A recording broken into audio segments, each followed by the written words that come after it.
Today we're going to be talking about the gun community, gun industry, gun culture, whatever you want to call it. More kind of specifically the internet gun culture.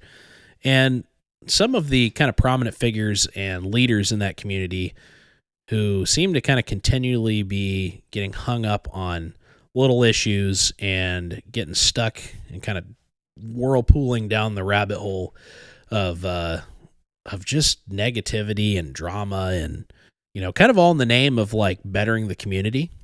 And today we're just going to talk about that in kind of free form. We don't really have anything prepared. We're just honestly going to start kind of have an open conversation about it and talk about our opinions and feelings on it and how we think we can do better to actually work together and really try to build our community, which we really need to do in these times. So kind of a different vibe today, but we hope you stick with us and enjoy the conversation. And let's get into it.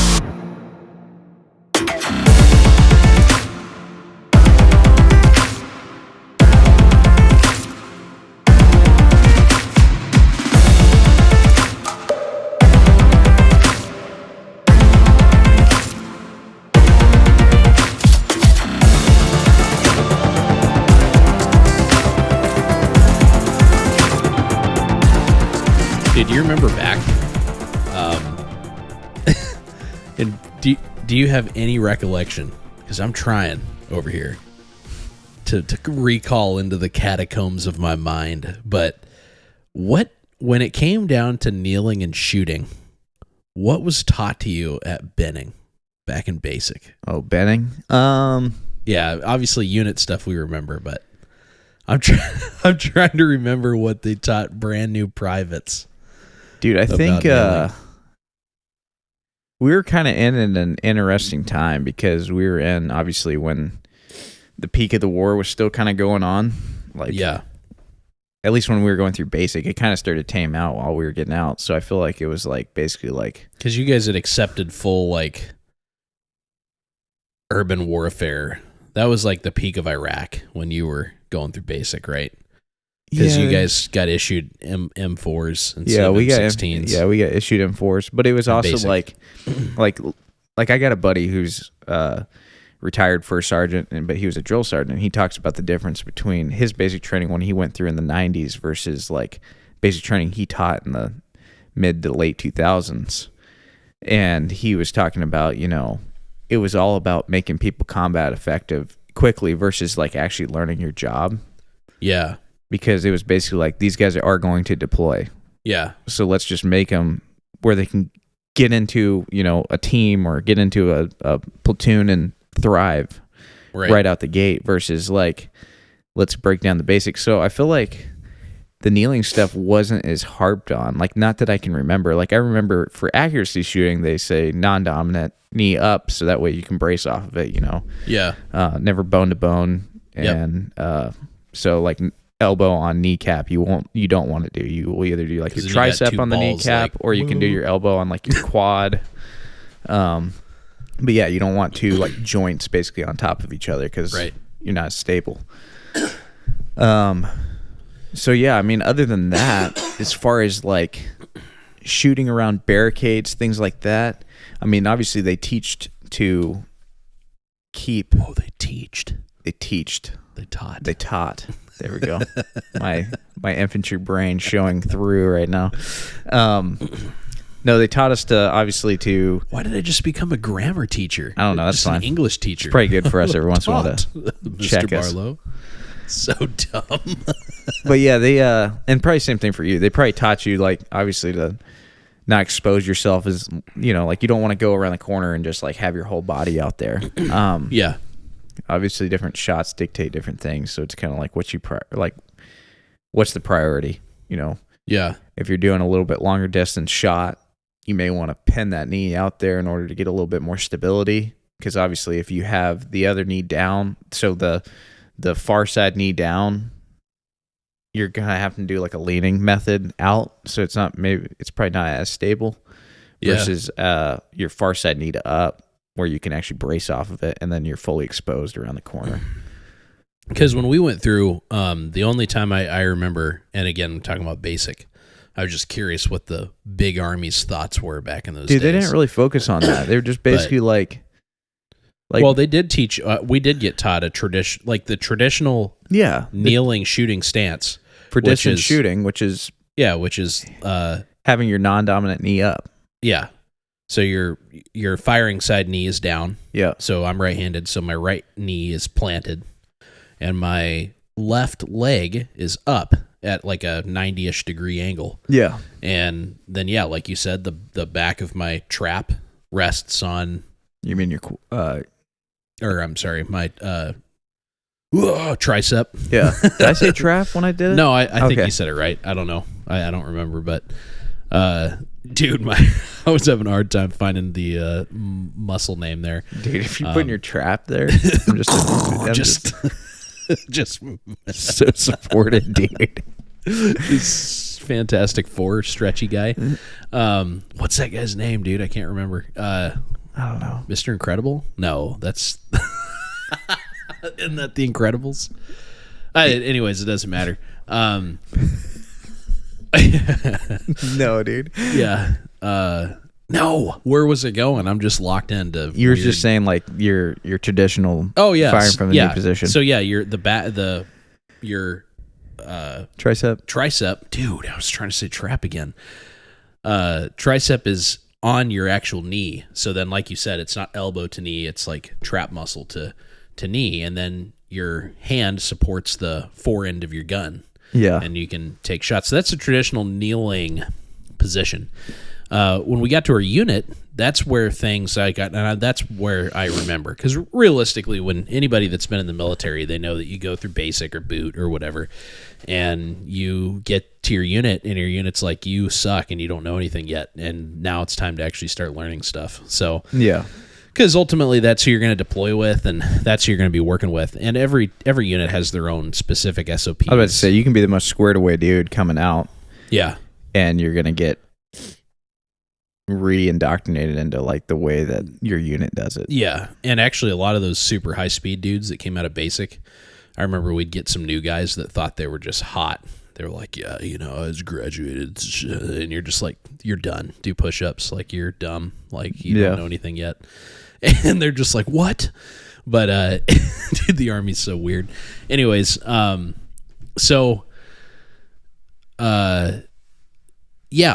we started getting a lot more specific into, like, what do you do around cover and things like that. And that's where we started to talk a lot. And I remember one of the biggest focuses was basically always having the smallest amount of exposure when like leaning around the corner of a building or around an obstacle. You always expose less of your body. But the biggest thing I really picked up on, and for those of you listening, if you're anybody that if you're anybody that's anybody, no, if you I don't know where I was going with that. If you have Instagram, or if you're on this, if you're on the social media and you follow the gunfluencer community at large, because it's all your it's all these your big hooas, man. Yeah, your industry leaders. I don't know what to call them, but just all of your big cheeses out there, just with all of your high follower counts. That's really what it comes down to. It's all your big follower pages. All have opinions on the most recent gunfluencer, gunstagram controversy. Yeah. Which is about kneeling positions. It's not even actually about that. That's the funny part. But it got Steven and I thinking, and first of all, it's all pretty silly. I'll start by saying that, but we'll get into that. So going back to, we started talking about what did we do? Like, what did we do? And honestly, what we did was whatever worked to get good shots out fast. Yeah. And I remember I'm thinking about back to being overseas too. And dude, I never thought about, like, anytime I took a knee, like when there was gunfire being exchanged, I don't know what I did. Yeah. I probably did what I trained to do. and it worked. So it's just so it's so silly how much controversy arises out of something as trivial as a guy giving his 2 cents on from his experience, which is real world experience, on something as simple as taking a knee, and which from my understanding rose out of a question that was posed by a student in a class. Questions come up, and sometimes they're random questions, and that's something that, you know, we get a lot of questions in classes that that I would never want that I would never want to be posted anywhere, because even my answer, not that I'm giving a bad answer, but it's like, in order to deal with that question in a professional and appropriate manner as a teacher, as an instructor, which is your dude in your head shake just because Steven's been right there in some of the especially in our trauma class. Oh man, some of the questions we get, but you have to, in a professional manner, give that question the time of day. Like, we're very clear when we give classes, like, there are no dumb questions, and they're not. This is not me saying that there are dumb questions, because there really isn't. But there are questions asked out of ignorance, and it's still important to answer those questions because they're asked out of ignorance, and that's not a bad thing. I think people hear the word ignorance and they're like, "Oh, you're being offensive," and it's like, no, like, you just don't know what you don't know. Yeah. And if you have lacking knowledge in a subject, it's going to lead you to ask questions that don't really make sense, but those questions still deserve an answer. Yeah. And I think that is a situation that happens. So what are we talking about? Well, we're not going to really get into any names, because this episode is not at all going to be about, like, this issue. Specific issue, yeah. We have to reference it because it's a current event. It's what spurred on the need to talk about this. We actually had other plans, but I was like, you know what? I am so sick and tired of there being some dramatic controversy in the gun industry, and it gets drug out in the name of, like, we're making the industry better. People need to be criticized. This is something that is going to make everyone... And it's just like, I just look back at it like, what is going on? Especially when it's over something as trivial, misunderstood, out of context, and weirdly correct as, like, this situation that happened. And when I say correct, I don't mean that I agree with the person that posted the video. And actually, just so we're not so cryptic, we will reference the where this started. Yeah, that way people can look it up. So you can go look at it and see for yourself. Basically, Travis Haley, who owns Haley Strategic, who, if you don't know who Travis Haley is, then I'll quickly tell you, he's ex-Marine Force Recon guy, ex-military, private military contractor, turned gun instructor. He became famous with his partnership with Magpul Dynamics, which was a training company that was an offshoot. I don't know. Yeah, there you go. That was an offshoot of Magpul Industries. So Magpul makes stocks and grips, and, you know, they make some of the best stuff out there. And he and another pretty well-known instructor, Chris Costa. I wish we had redacted here to go. Whoa! But oh no! Well, you're gonna have another weird edited redacted in there. I guess I just name dropped them, so enjoy that. Oh man! On that note, that guy was a blast to have on. The old Brown Rocket Actual. So shout out to him. But I actually wish he was here for this episode, because he would be hysterical on some of this breakdown. But I had to make a note. Where is that, dude? Yeah. Dang it. I did so good last time. I didn't drop his name. I'm glad it wasn't me again. Steven was name dropping like a champion, and redacted. I could probably use that. No. Anyways, where was I? So Chris Costa, and and Travis Haley started or did those very iconic and famous. They're still out there, and they were back in like 2010, maybe 2011, long time ago. 15 plus years ago. I think it was earlier than that, wasn't it? Yeah, maybe it was. Maybe it was 2008. Doesn't matter. I watched him in like 2011, I think.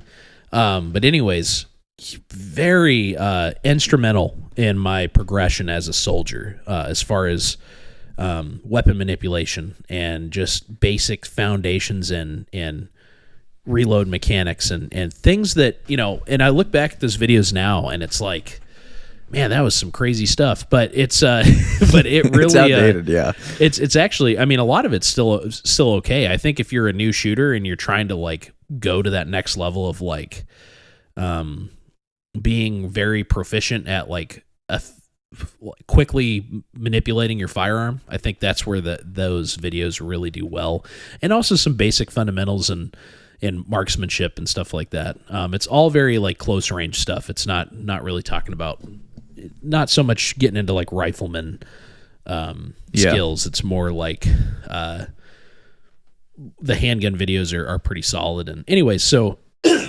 rambling.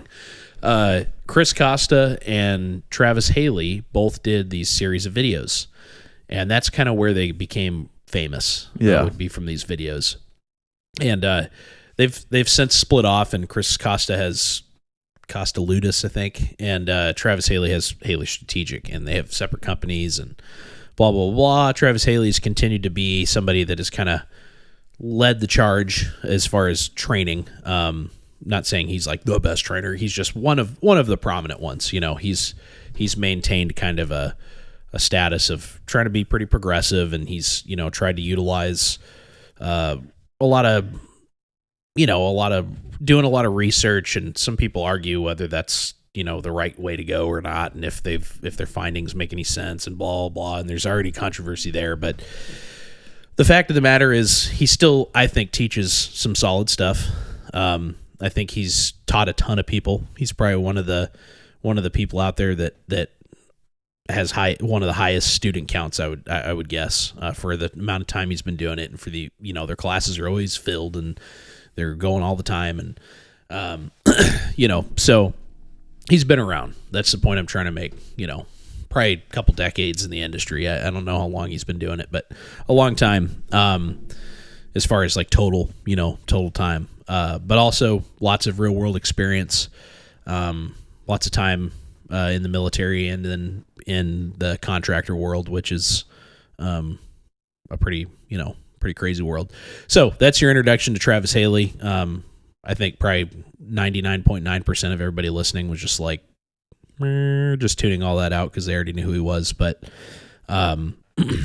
solid dude. We've met him. We met him at SHOT Show, and really nice guy, very approachable. We were able to talk to him for a while, and we actually got to sit in on a little, handgun shooting presentation thing he did on one of his Virtra screen training things. Yep, it was fun. But haven't actually ever taken a class from him or anything like that. So, but been around for a long time. So he posted a video a few days, I don't know, a week ago, a few days ago. I don't really know when it was, recently.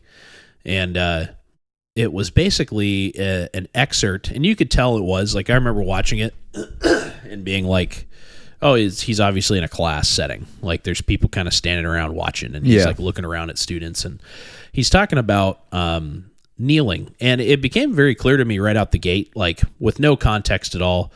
It's kind of funny because I shared it because I watched it and completely understood what he was trying to say, and shared it to our story. Or I think you did. I think maybe you shared it to our story before we even had any clue that there was any controversy surrounding it. Yeah. Like it was just like, oh, okay, cool. Yeah, it makes sense. And then, all of a sudden I started seeing reference to it all over the place. And basically what it was a video talking about, what I gathered from it was, there's different ways. It was clear to me by the context of the video, like what he was saying, the information he was delivering in the video, that someone had asked a question about kneeling and shooting around specifically obstacles. And he just talked about his opinions on it, and it basically came across to me like it doesn't really matter. Like, if you think too deep, the question ultimately ended up being, should I kneel with my inside knee or my outside knee? Outside meaning outside of cover. So, facing basically your firing side knee or my non-firing side knee.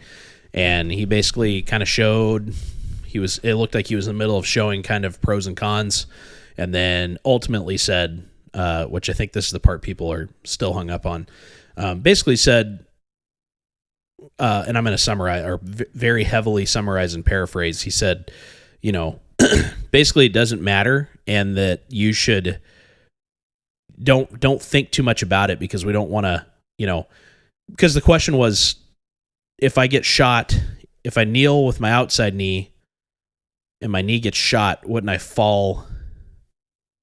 Or no, it was this is the thing.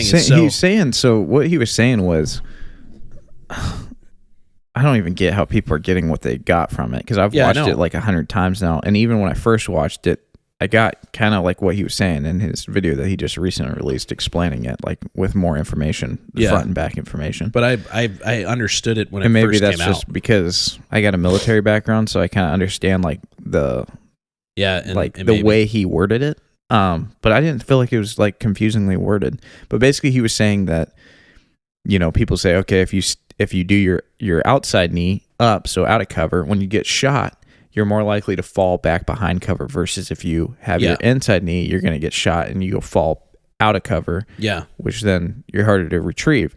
Then he went on to say, like, it doesn't really matter because I've seen people get shot, and that's like it's anecdotal. Irrelevant. Like it's irrelevant. He's basically saying everyone kind of falls down differently, And actually, I don't know if he talks about that in that video. I think he was talking about that in the new video. No, he does in the clip. Yeah. So that's where I get confused that people were taking that. Like, so he ended it with saying, he said something, it wasn't exactly how this is worded, but it's pretty close.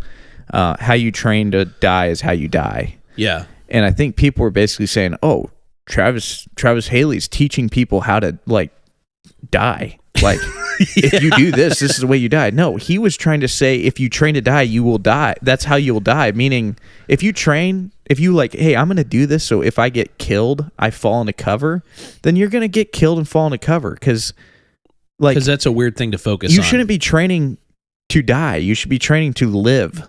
Yeah. And what he's trying to say is, if you train to die, that's how you're going to die. Basically, like, if you train to die, you're going to die. Yeah. And that's how I took that. Yeah, that's how I took it as well. And thank you for clarifying it, because honestly, I was starting to conflate it with other people's breakdowns of it, which are just so like autistic. And I was like, that was the confusing part, was I had no clue there'd be any controversy. So then I start seeing all this stuff. So I'm like, what? And then, I start seeing clips on Haley Strategic, like, obviously excerpted from or excerpts from a longer video that was obviously like referencing the clip. Yeah. So then I started digging in a little bit. My curious mind took over, and I start looking at the comments, and I start seeing all these big names. And again, we're not going to say names, but because a lot of the people that are having opinions on it are misunderstood. Well, I was just going to say I like a lot of them. I think a lot of them do really good but the thing work. is like all of them, they're coming in, and I agree. I like every single one of them. I think everyone's got faults. Every human. Yeah. Like, I'm not sitting here saying Travis Haley, like that dude's made plenty of mistakes. And if you are that big of a instructor for that long of a time, like, hopefully you have made some mistakes. I mean, you're not going to be perfect, so that's just the way it goes. Yeah. So I haven't agreed with everything, but I'm just saying this particular incident, I don't know why everyone's getting so hung up on it, because it doesn't make any sense to me. Well, and it's the reason that I really wanted to do a video. Oh, we're filming this. No, a podcast on this. We're not filming it. The reason we're doing a podcast on it is more because of what this is exposing a bigger problem in the industry that I have been able to see for a long time. And some of this might be kind of, again, we don't have the answers. This is ultimately me and Steven just kind of like blasting our opinion out here. Yeah. And this is completely freeform. We have no outline. This is just us just jabbling about it. So yeah. So take that for what it is. But because we really enjoy doing this podcast, and it's been a lot of fun. And I think we were thinking about like making a clean outline and stuff. And Steven was like, you know what? Just don't even worry about it. For one, we don't have time for it. We're busy. We're actually about to go do a teacher trauma class this weekend up in Anchorage. So that we're looking forward to that. It's going to be a lot of fun. Two, it's like, let's just talk about it. That's I think what we like doing with our podcast is making it like we're having a conversation. We're just sitting down having a conversation. Like we are having a conversation, but I'm saying to the point where if you're listening, it's like you can kind of be here with us. Like, yeah, Yeah, I think we get what that. do you have to say about that? No, I'm just kidding. Just turn into Dora the Explorer. My fear was that you just pointed at the guest spot, dude. No.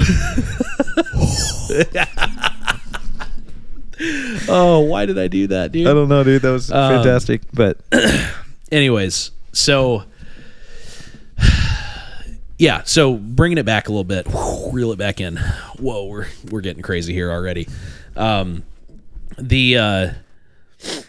video, first of all, the kneeling, the reason we kind of started talking about basic training and stuff like that right out the gate was because it's so menial. It's such a menial thing. And it's the reality is, well, first of all, I don't want to water it down that much. Training is extremely important, and how you train is how you fight. That's a phrase. That's one of those like early 2000s like training catchphrases. It's just like how you train is how you fight. But it's true though, and I've seen it. I mean, it's just the way it is. Like when if you train BJJ, and if you just go in there and flop around and do random stuff, then you're going to flop around and do random stuff when you go to actually fight somebody, Yeah. Whether it's a competition or in the street or whatever. Like it reminds me of, and then there's the other extreme where like people make those videos all the time of like BJJ in a street fight, and he just goes down on his back and he's like trying to pull guard the whole time. It makes me laugh. But anyways, dude, obviously I've seen that in the prison. What? I've seen someone do it in a fight. Go down on their back and like try to pull guard? Yeah. What? I was like, did they just get stopped? Whoa, dude. No. Oh, the guy didn't know what to do. I came up to him. I was like, I didn't know we had I can't think of his name. No. Gracie? No. British dude. It's gone. It's all right. I don't need to know. No one needs to know what I said to him. Patty the Batty? No, he's not even that. I know he's more of a striker, isn't he? Than a. It'll come to me later. I'll just randomly spout his name out just out of nowhere. Yeah. So, but yeah, realistically though, you don't want to be doing useless stuff when you're training. You want to train in ways that make sense. So, obviously understanding how to take a knee and shoot is an important thing. But I guess what I mean by... Not British. Canadian. George St. Pierre. Oh, okay. There we go. I wanted to say BJ Penn, but I was like, that's not right. But that's a different guy. Yeah. But yeah. Anyways. Dude, just freaking... Anyways. I knew it'd come to me like just randomly, but... Habib. No. Little smash shorter guy. So you want to train... You want to take training seriously, and you want to be methodical while doing it, So I'm not saying, I don't mean to say like, well, kneeling doesn't matter. But what I mean by it's menial is that it's like choose a way to do it and do it, And ultimately, when I saw the whole breakdown video providing way more context, because that's something too you got to realize, like going back to the questions thing, he's answering a question, and his point at the end of it was like, kind of what I took from it was like, dude, don't think so much about dying. Yeah, don't think so much about where am I going to fall if I get hit. Think about not getting hit. How do we not get shot? What's the best way to not get shot? Neutralize the threat. Yeah. Engage the enemy. stay in cover. Those are the things he's kind of starting to bring to the table. And those are things I got from the initial clip. And it was very clear to draw those conclusions and understand that. I guess because of all this, more context was needed. And then it kind of turned into this, then I started to see this shift into you can go through the comment section on that video. It's not hard to find. Just go to Travis Haley's page and dig around and you'll find it. Honestly, that's again, not why we're doing this. Hopefully it's not what you take from this is I want to go see what's going on with the drama.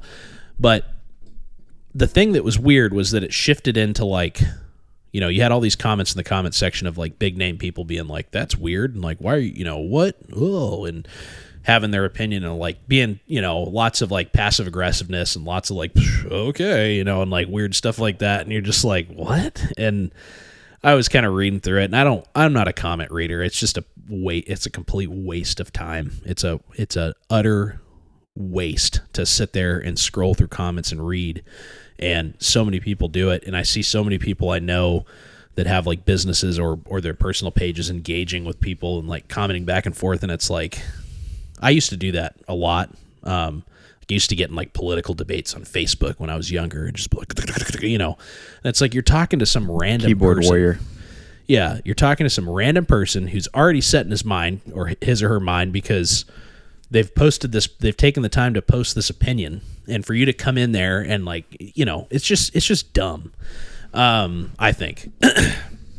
But obviously there's people asking legitimate questions, and you can go through the comments and you see Travis Haley actually going through and he's responding to a lot. Personally, it's his Dragonfly whatever personal page, going through and explaining stuff. And you see a lot of people thanks for the explanation, makes sense, oh sweet, sounds good. And then you see some other people that were kind of more snarky that he tried to reference or tried to respond to, and then they just ghosted him. It was more of a, it just came across as keyboard warrior. Yeah. Yeah. It was just nonsensical, just not actually being positive or critiquing in any kind of way. It was just weird. Yeah. There's a difference between criticism and corrective criticism. I have no issue with corrective criticism. If you have a solution to improve someone, I mean, they can say screw you and not listen to you, which is fine. I mean, that's their own choice to do that. But that's on them. But you just being well, that's dumb. Why? Why is that dumb?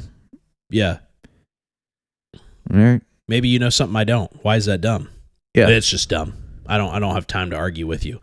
That right there is the root of the problem that we have in this industry.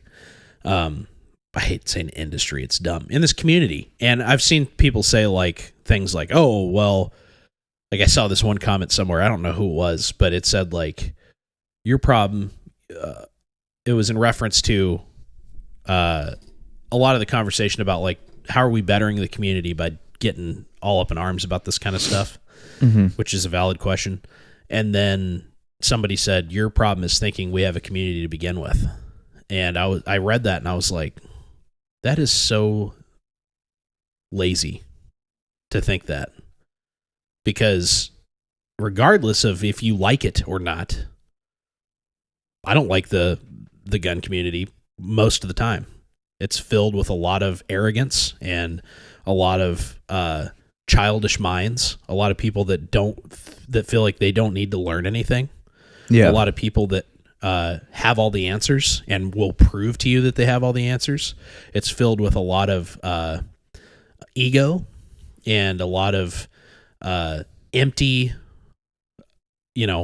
kind of persona and all this just very. It's what social media has created, basically. Yeah, yeah. It's perpetuated because you have a lot of men. It's mostly men in this community. There's a lot of women in the community too, but it is most predominantly men. I think men are more majority of the problem for sure. Yeah, and they, just the type of man it attracts. A lot of them are assertive and there's a lot of ego and things like that. Yeah. And same thing in the military. Yeah. The same type of people. And, obviously a lot of military guys are intertwined into the industry community. Yeah.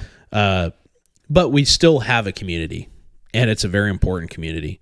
It's a community that we need to improve it. We do need to weed out, people that are leading people astray, and, there's things like that. So there's I can see a lot of the points people are trying to kind of make here, but it's weird that it keeps happening around these issues that I look at them and I'm like, what? So I think really what I want to try to, my biggest thing I want to convey here, or the thing we really want to start talking about, is how can we be better? How can we participate in actually bettering the community? And I'll be outright honest and say, I'm not 100% sure, but I think having conversations about some of the very blatant polarization, some of the very obvious ego displays, and people kind of blasting off before they really understand things, I think is a big problem. Yeah. Right out the gate. So kind of utilizing this issue or this situation as like a catalyst as we get into this, we can kind of use it, I guess, as an outline. So Travis Haley posts this video. It's of answering a question from a class that he was teaching. And from what I understand, getting further information, it was from a Colion Noir video. The excerpt was. And so it was, edited in a manner that might have added confusion. Now, again, looking back, or going all the way back, I was not confused by it. I never was. That's why I shared it. So I wouldn't have shared it if he was saying, if you put this knee up, you're going to fall backwards and die. I would have been like, whoa, scratch my head a little bit about that. But yeah, that's not what got said at all. No, yeah. So there was two things that happened because of that. One, I think there was just comprehension issues. People either didn't, they just blazed through it, didn't understand it, and legitimately had concerns. Or two, they just jumped on the bandwagon. They were like, oh, this I like this guy. He's against this, so I'm going to be against it too. And kind of like a confirmation biased type of thing. And then it kind of started to just explode out of there. And then you've got all these big also, and I mean this can be just added in. A lot of people hate on Travis Haley for whatever reason. They want to find something that's that's I don't really know what's everyone's deal with that. It's because he's successful. I've ran into that even in our community, and it's like, what? Yeah. How is he affecting you in any way, dude? He's in Arizona, man. Yeah. Just don't take his classes if no, it's anybody that's successsul that has hate against him. Yeah, which, I mean, that's like, Lucas from TRX Arms, guys hate on all him the time, hate on him. Like, he wasn't in the military. And it's like, well, he's still doing great stuff. Yeah. I don't agree with everything he says. There's things he's said in the past that I'm like, but dude, you cannot argue that dude has had great influence on the industry. Yeah. Travis Haley's the same way. There's stuff that Travis Haley said that I'm like, oh, weird. It must be a Marine thing. No, I'm just kidding. But there's things he said that I don't agree with. Yeah. And they've there's weird stuff that everybody's got stuff. There's stuff that I've said that somebody probably doesn't agree with. Who knows? Nobody knows who I am. But, just somehow. I just realized how weird that was. Well, there could be someone right now listening to us that doesn't agree with us. Yeah, and honestly, if you're sitting here and you're already like, there's a rage boiling up inside of me, I just stick around, because I think you're the kind of person that needs to continue listening. Because, dude, the fact that when you start talking about teams of people are fans of, it's like, it just gets so random, and that's a problem. The super fandom for no reason. Yeah. For just well, I like what that guy does, so he's the only person I can support, is just the weirdest thing. We need to become capable of using our minds, cherry picking information, and using a wide source. We have such a wide swath of experience that we can draw from. It's such a unique time that we live in where we can be like, what does this guy have to say about this topic? What does this guy have to say about, like, you can literally now, dude, you can go on YouTube now and be like, what's the best way to shoot from a knee? And you're going to get so many videos from so many people. And a lot of them are going to be super random people, but you might find some like gems in there. Yeah. And then you know what you need to do? You need to go out and try it and see what works for you, what makes sense, and vet that information. You know, you can't just absorb someone's information. And then that's another thing too. You got people that are just like, if this guy says it, it's gospel, I'm going to do it. And not everybody is dialed in like that. There's, you know, a lot of these guys, especially, I think people become very, I don't know, almost branded to a point. Like, yeah, I wear this person's brand, so I have to just go with this. Like, I'm a piece of cattle and I've been branded and I'm just, that's me now. It's like, dude, it's crazy though. Yeah, dude, that's spot on. It's like, man, like, no, we're free grazers out here, people. Yeah. I'm not branded by no one. Yeah. Besides my own company. Oh. No, I'm just kidding. But even that, you know, we try to really be humble. And we're going to try to maintain that in this conversation because, again, and I've said it already, but we don't know, like, we don't have all the answers. This is just our personal opinions. But, and normally this isn't something we would really delve into, but this has happened so many times. Yeah. To so many different people. Even recently. Yeah, recently. And it is just, every time it does, I'm like, what? And there's like these, so going back to the outline, using the video. So the video gets posted, those things happen that we talked about. And then it's like the context became clear, I think, to a lot of people. And then it got shifted. I saw this shift into like, well, that's the problem with a lot of people in the industry is, you know, they're not explaining things in an understandable manner.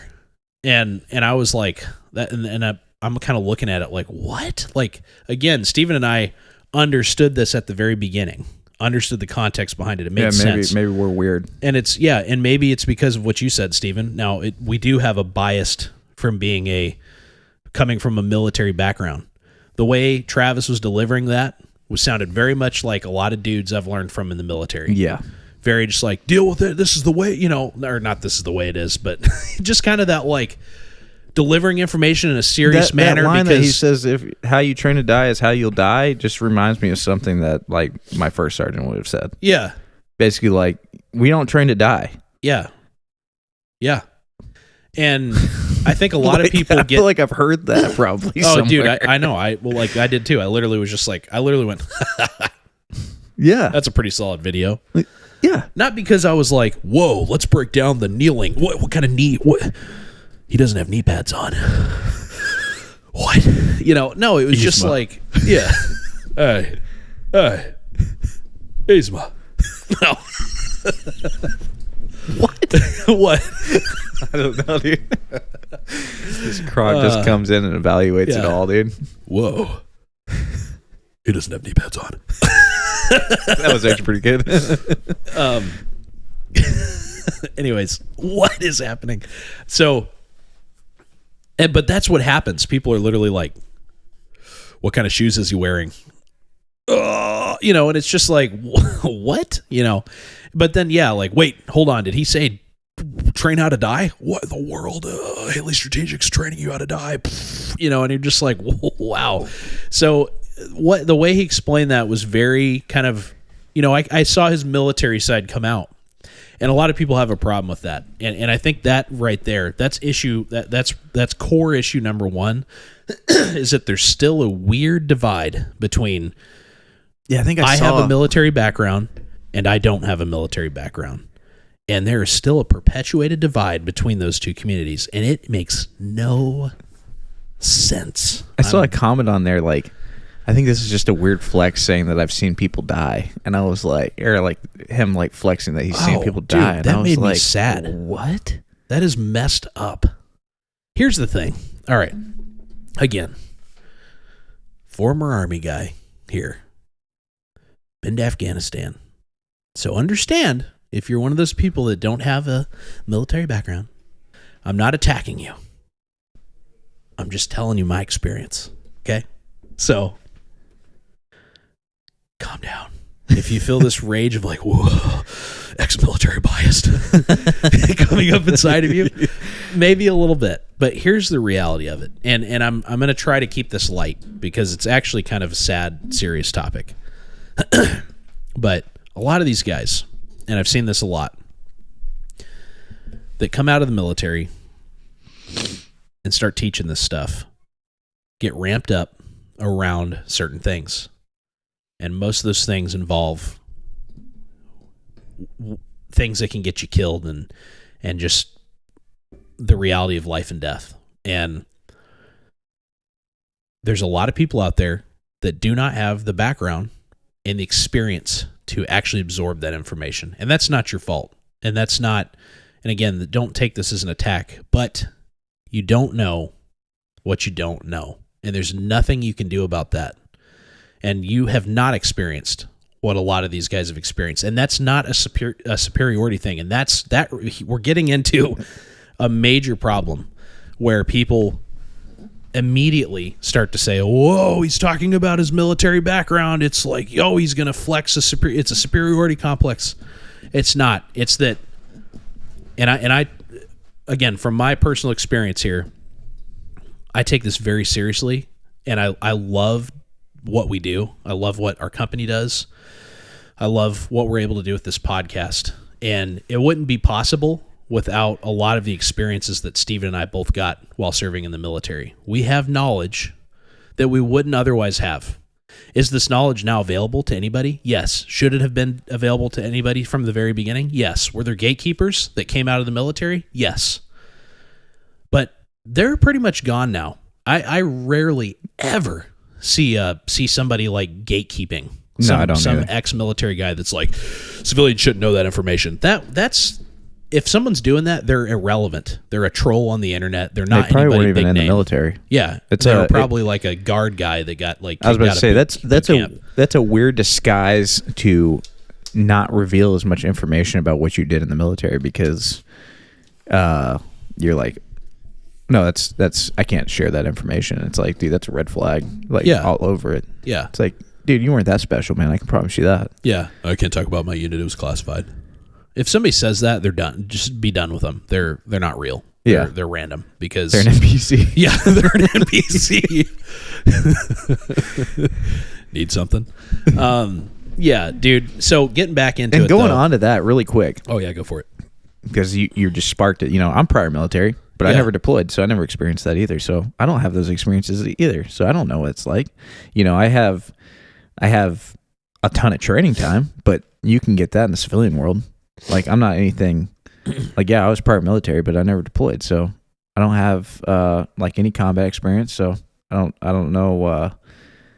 It's not specifically to guys who served in the military because I served in the military and I just never got my number called, you know. And I remember complaining about that to my squad leader. Like, I can't believe, you know, I'm an infantryman. Like, this is why I joined the military. I wouldn't have been infantry if I was just planning on just getting college and things like that. Like, I wanted to serve. And his response to me goes back to exactly what you're saying. He said, count your blessings. Yeah. Because that's a guy that had been there, done that. And he was basically saying, it's not fun seeing your friends die next to you. And yeah, and it's not. So it's not at all. And I think that's so it's not a flex. No. You know, I don't think most military guys aren't going to flex about that if they actually truly went over and lost friends overseas. No, like, it's not gonna. Yeah. It's not that way. It's not fun, and for me, it's memories that are stuck with me forever, and it affects my family, and it affects my relationships from time to time. Like, and I'm not sitting here being like, you know, again, I'm sure there's somebody right now that's like, this is a flex. If you think it's a flex, then you have a serious, you know, and I don't want to make a blanket statement, so maybe I won't say that, but there's an insecurity problem there, because it's not what it is. It's people trying to share the reality and people trying to share their experiences and their mistakes and what they've learned, because they probably learned it the hard way. And that's, yeah. I mean, it's the same thing when you're a new guy working at a job. Like, you don't know everything about that job, but if you got an experienced guy, it's like, hey, dude, you don't want to do it this way. I did it this way when I was blah, blah, blah, and I lost this finger. And it's like, yeah, sweet, I'm not going to do it that way. Yep. Like, good to know. Thank you for letting me know that, because I was just about to do that.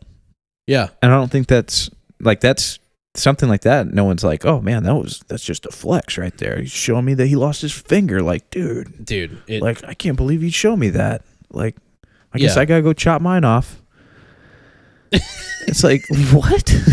Yeah, that's a great point, because it's the only time that those experiences get turned into like some kind of weird, like, well, why'd you have to bring up your background, is only when it comes, from what I've seen, is only when it comes to like the military thing.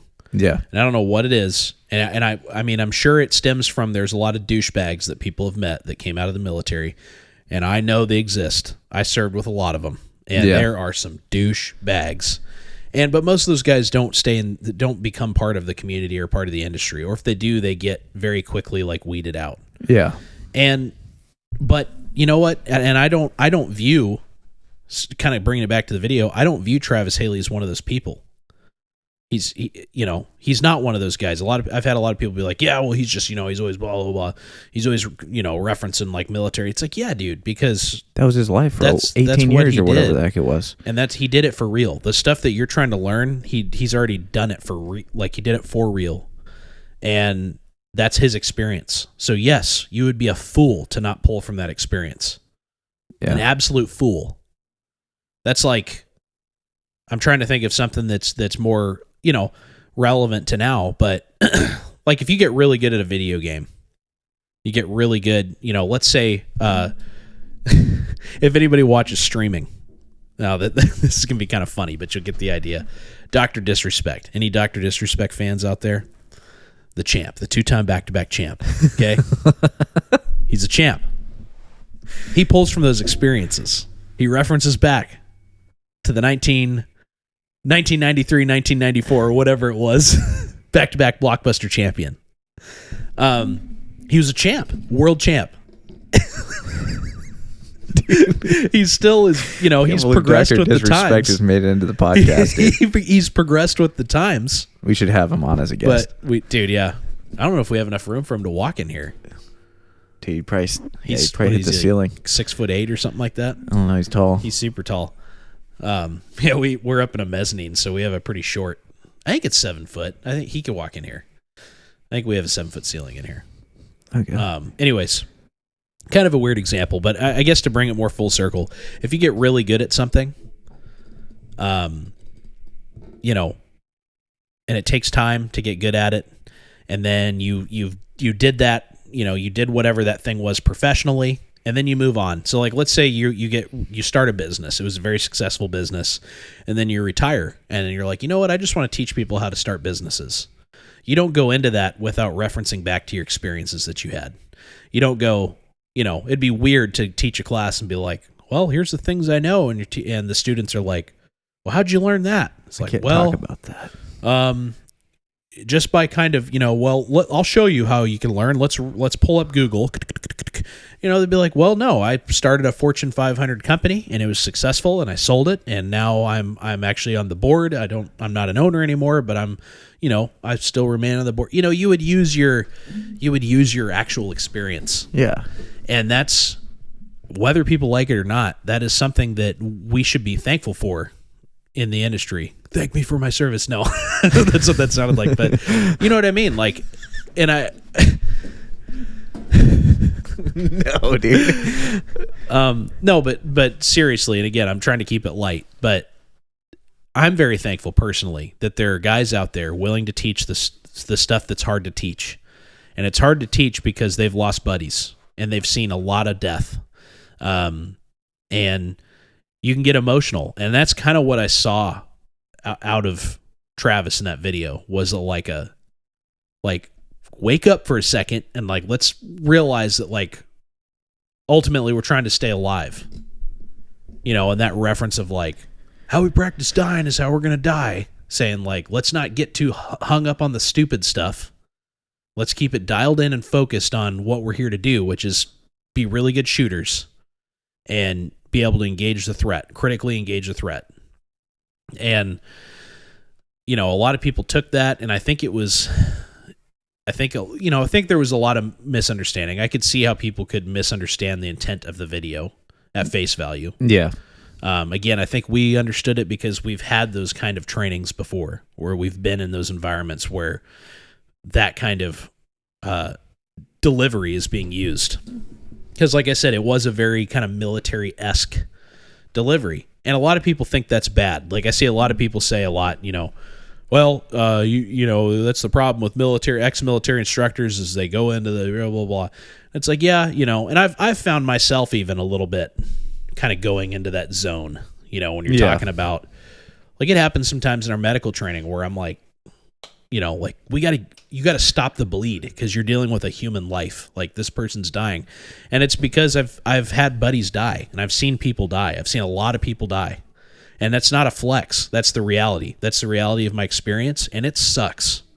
And I'm very passionate about influencing, inspiring, and doing my best to teach people to take this stuff seriously so they can safeguard and protect their communities. That's the whole point of why we started this podcast. It's the whole idea behind it is, you know, preparing that, or trying to help perpetuate that culture of the modern Minuteman being ready to respond and being capable to respond within a moment's notice and having the necessary skills, like referencing back to the historical Minuteman.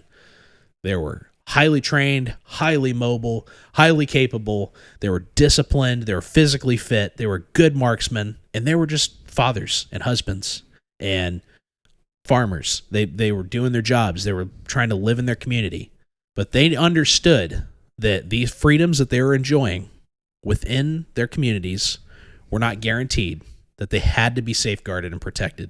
And who's going to do it? Who was going to do it? They were going to do it. Yeah. And that right there is what Stephen and I are very passionate about trying to deliver and share. And we live our lives that way. And that's how we try to be. You know, we're always trying to improve. We have so much work to do. I have so much work to do on certain things. There's attributes in that Minuteman kind of in those characteristics that I listed that I need to work on. Mm-hmm. You know, and there's things I need to continue to push forward into. But the reality is, when buddies get killed and they're taken through combat. They're literally taken. Like, it's not like, oh yeah, that was a bummer. It's like, no, they got physically taken because somebody did something wrong and it led to them getting killed.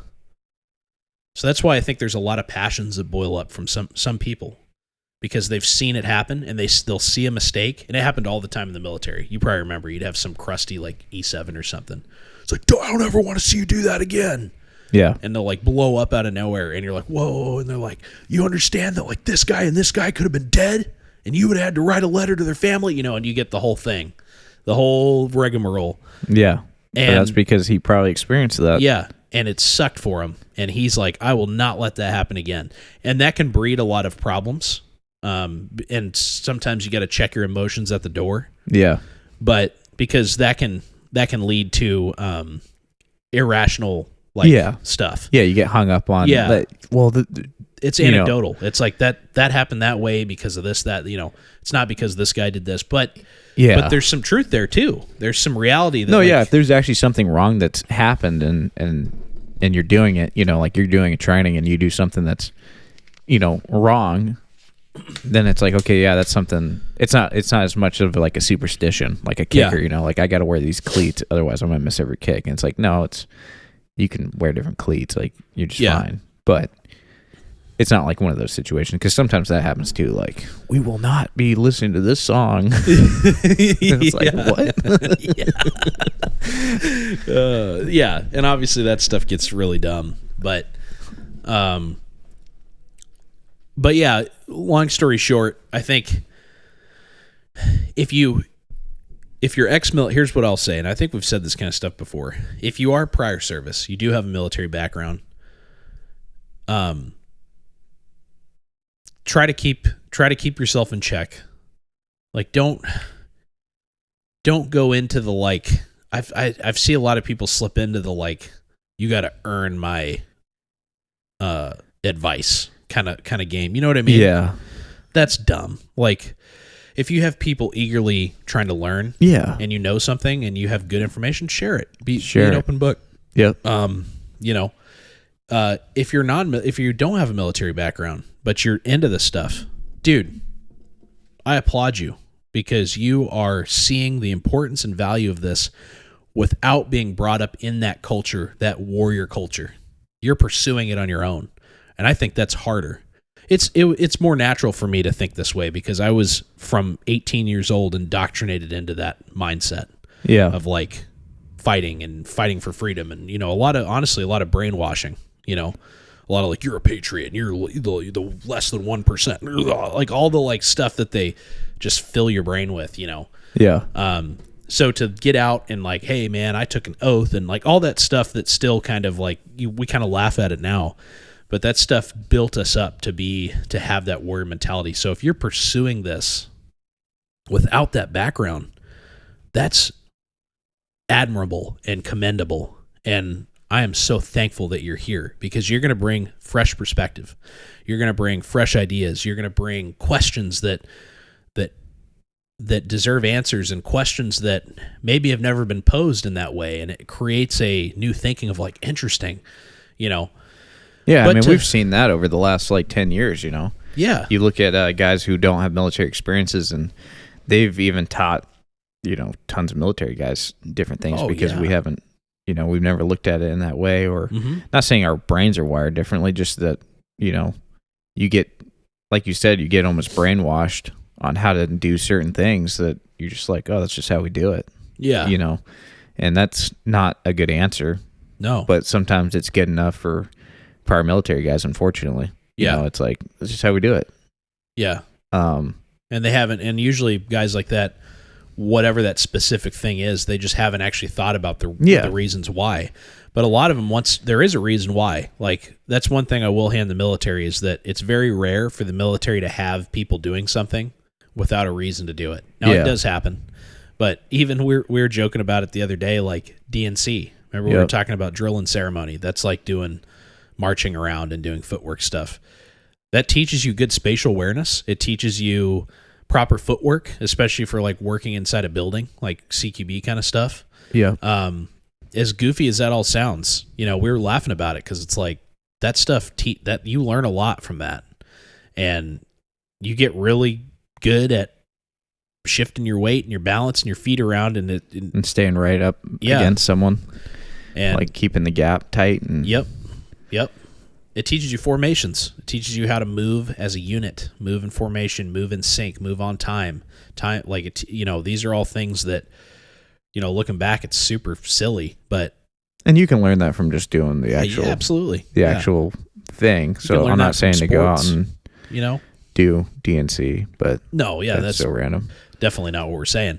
But what I'm saying is that the military definitely, the reasons they do things, or there are reasons why they do the things they do. But that's not conveyed all the way down to the soldier all the time. It's just like, shut up, this is what we got to do. And that's a leadership problem. Yeah. But because of that, it creates a good learning environment. And so the melding of both cultures and experiences, because we need to stop mystifying the military experience. We need to stop making it like, oh, like everyone has experiences, but we need to recognize that when we're talking about like fighting, that military experience does carry value. I'm not saying that it's like more valuable than anything, but it's like I use this analogy all the time. If you got into the hobby of like going to the racetrack, you bought a race car and you're like, I'm going to go to the racetrack and learn how to race. You're going to want to learn from somebody who has won races, has been in races and won. Why would you go to somebody who has, it's just a hobbyist, and you might go to somebody that's like, yeah, dude, I'm really good. Like, I'll give you some tips. Awesome, dude. Sweet. But somewhere along the line, if you're serious and you want to win, you probably are going to seek out an instructor that's won the race. You're definitely not going to seek out the instructor that races all the time but has never won. Why would you? Yeah. But obviously it's not working for him, so. Yeah. So you're going to go try to get, if you're serious and you're like, man, I got to take the next step. You're going to go seek the advice of a guy who's raced and won races. That's it's just common sense. But for some reason, when it comes to the military side of things, guys are less willing to do that. And, I can't really speak to the reasons why, because I come from the military side. I have a military background. So, and we don't have someone here today. Maybe we should have somebody that comes from a more civilian only background. But from what I've seen, a lot of it is, I think it comes down to a lot of insecurity, and I think it's useless to have that insecurity, and I think it's something that needs to just get taken away. And I'm not saying that across the board, and I think there's insecurities on both sides. Like, I definitely think there's military guys. I've seen it. I've seen guys that think they're all that, and then some random dude with no military background outshoots them on the range, and then they're like, well, it's like, nah, dude, you suck. Because you have a lot to learn. Yeah. From all different backgrounds. That's what it comes down to. It's not like one background's necessarily better at everything. It's just there's certain, obviously, military backgrounds with a combat training. Like, if you're training for combat, then obviously there's going to be things that they can teach you that maybe a civilian person can't. But when it comes to marksmanship and actual techniques, I feel like you can learn that from anyone, Yeah. Just more from a tactical standpoint, I feel like that's where you gain a little bit. Well, yeah, because if you're trying to learn how to fight, then you want to learn from someone who's fought. Yeah. And if you don't, for some weird reason, then that's what I'm saying. That's why you need to look at it why? Why don't you? Is it because that person's going to tell you things you don't want to hear? Is it because they're going to be a little bit gruff? Well, too bad. Yeah. Fighting other humans and trying to survive and killing people is gruff. It's not like, all right, guys, let's learn about, let's learn code on the computer today. Yeah. That guy's not going to be like, you're messing up, your code's going to fail. He might not have that reaction. But a guy that has had brothers and sisters die next to him because, of this, that, or the other, might have a little more of an emotional reaction. And I think it should be on us as learners to understand that and respect that. It doesn't mean that you need to worship that. I think the whole, I know I see vet worship and stuff all the time, and I don't know if that is even as big of a thing as people make it out to be. I certainly haven't experienced it. I mean, yeah. I've never had somebody be like, oh man, you were in the military? That's so awesome. Well, I mean, I don't go around and say that I was either. So that's, I think people do. There are people that do expect that. Actually, I know people do. I've got guys that I served with that wear the Vietnam style veteran hats, but they say Afghanistan, and I'm like, what in the world? Why would you do that? Whoa. So random, dude. Just trying to be intense. Yeah. And that destroys me. I think that stuff's dumb. But whatever. I mean, what? I do. And if you're, one of the guys I served with and you're listening and you're one of the people that wears that hat, dude, come on, man. Why? For what? It's so weird. Anyways, when you get over 60, you can do it. I think that's you get, sure. If you want to be the Afghanistan veteran hat guy, I think you gotta be over 60. You gotta be retired. If you do it as an old man, no one cares. If you do it as a 30-year-old man, it's what is going on? What are you doing? But anyways, that's super random. I don't even know where I was going with that. Where was I going? Oh yeah, vet worship. Stuff like that is legit, and there's I know that stuff happens, but I don't even know what that is. What is that? I don't know. It's again, I don't see it very much. I know it happens. I'm not saying it doesn't happen just because I haven't seen it, but basically, like people that put vets, people that have served up on a pedestal, they're kind of like, well, this guy did this, and and yeah, I've never seen that. like like the Home Depot veteran parking and stuff like that. So random. Why? Stuff like that is weird in culture, I think. Yeah. But I guess even like I'm not even a big believer in like veteran discounts. I think it's like I've never asked for that. It's like a weird like here's my I never asked for it. I've been asked if I'm a veteran. I'm like, I'm a veteran, and they'll give it to me. Yeah, I'm not gonna lie. Obviously. No, I'm not a veteran. Yeah, but yeah, it's not like I don't know, and I know that's murky water because, and I'm sure we have a lot of veterans that or I know a lot of veterans that would disagree probably. You've earned it or whatever. I don't know. It's such a complicated territory, I think. But I guess the point I'm trying to get to is there's obviously there's harsh personalities out there. There's a lot of douchebags out there. There's a lot of veterans that kind of try to act like they've kind of put themselves on they maybe kind of put themselves on a pedestal. So I'm not saying that, well, just give all those guys a pass because they served. So that's not what I'm trying to convey. I want to make that clear. But I think there is value in accepting that people have had backgrounds that you don't, and setting aside your ego and being willing to learn from someone. And just because they might deliver that information in a little more of a gruff and more like straight up way, because that's a lot of the problem I've seen from people is like, well, I used to go train with this guy, but this guy's like, he's kind of intense or whatever. And it's like, yeah, you know what? That guy might be intense. I've trained with some ex-mil dudes that I'm like, man, that felt like going straight back into a military training, Yeah. And it's kind of like you kind of giggle about it. It doesn't, we don't bat an eye at it because we're used to it. But I could see how people that don't come from a military background would be kind of taken aback by that. Yeah. But I keep coming back to the reality of like, what are we actually preparing for here? What are we working on? It's being a warrior. It's fighting. It's like, and even me saying that right there, I see it all the time. Like people will say things like what we're saying, and then you'll have people that are like, oh yeah, oh warrior, and they'll like start downplaying it right away. And I'm like, why are you doing that? We're not joking around. Like we're not trying to. We're also not, it's like rah rah or whatever. See, like there's all these weird connotations that come with that kind of jargon, I guess you could call it. Yeah. But it's like, it's guys that have experienced that are literally like, man, this is like, we're talking about life and death stuff here. Mm-hmm. We're not trying to like fearmonger. We're not trying to,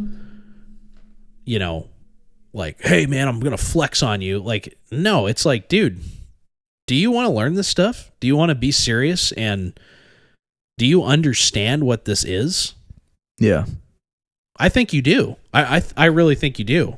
Regardless of your background, if you're delving into this information, if you're learning, it's like, why are you learning it? Is it because you just are having fun? Is it because you're serious and you understand that like there's a real possibility that you may have to defend and safeguard your families and communities in the near future? I don't know if we will or not. I hope we don't. I really do. Kind of going back to that like count your blessings thing in a way. Like I hope we don't have to do that. I tremble at the thought of having to do anything close to what I had to do in Afghanistan here where my kids live. Yeah. Like I just think about going into people's houses over there, like taking people away from their families because they were a bad guy or whatever. Like all that stuff is like, you flip the roles, and it's terrifying, and it's reality. It's something that if it does happen, it's not going to be like, no one's going to give a crap about your, where your knees planted. No. If that's going on.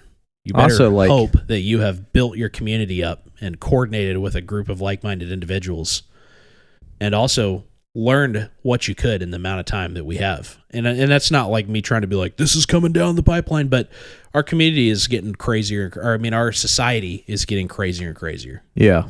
And I've never been I'm preparing for the, collapse. And I've never been that guy until these last 2 years came around. And now I'm like, man, maybe something is going to happen. I don't know if it's going to be all out that. I really don't. Honestly, when Brown Rocket was here in the last podcast, he did a really good job of breaking down like the saying like, yeah, guys think it's just going to be like all out war, and it's not going to be. You're going to be more like it's going to be like things are going to be criminalized, and it's going to be like you're a high level criminal rather than like just like open warfare. And he's probably exactly right. And realistically, that would happen before it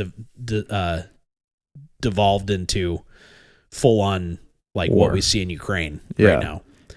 But that possibility is still there, and there's a possibility for all kinds of things. But the point is like, if you tune into this podcast, if you are on, buying all this gear and investing and training and doing all this, you're doing it for a reason, and ultimately that reason is life and death.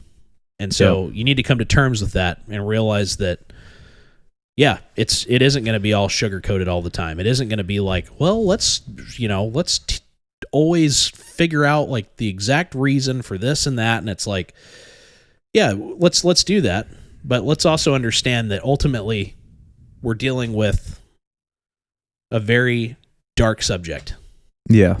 And there's no other way to say that. And if you're like, well, why is it dark? It's hard. It's life and death. It's miserable stuff. It's not, war is hell. That's a famous quote. Yep. I don't know who said it, but you hear it all the time. And it is some of the worst, situations, some of the worst stuff that's happened in human history happened around war. And it's not good, and we want to try to avoid it, and that's why we talk about a lot of precautions and stuff in this podcast, and like keeping things from, try to fight the fight politically where we can, because we don't want to get to that point. And for all those people out there that like want it to devolve to that point, that's I don't understand that. But yeah, I don't either. Anyways, I'll get off my soapbox. You were trying to say something a second ago. I don't remember what I was trying to say. Dang. That was forever ago. I know. I was ranting through it. Yeah, I mean, I think ultimately there just needs to not be a divide in general, No. Military, whether you're military background or not, it's most of the guys that are in this industry or community, I guess, better yet, because I think we do have a community, anyone saying what, I don't remember what you said, but basically the comment said, paraphrasing, but your mistake is thinking that we have a community to begin with.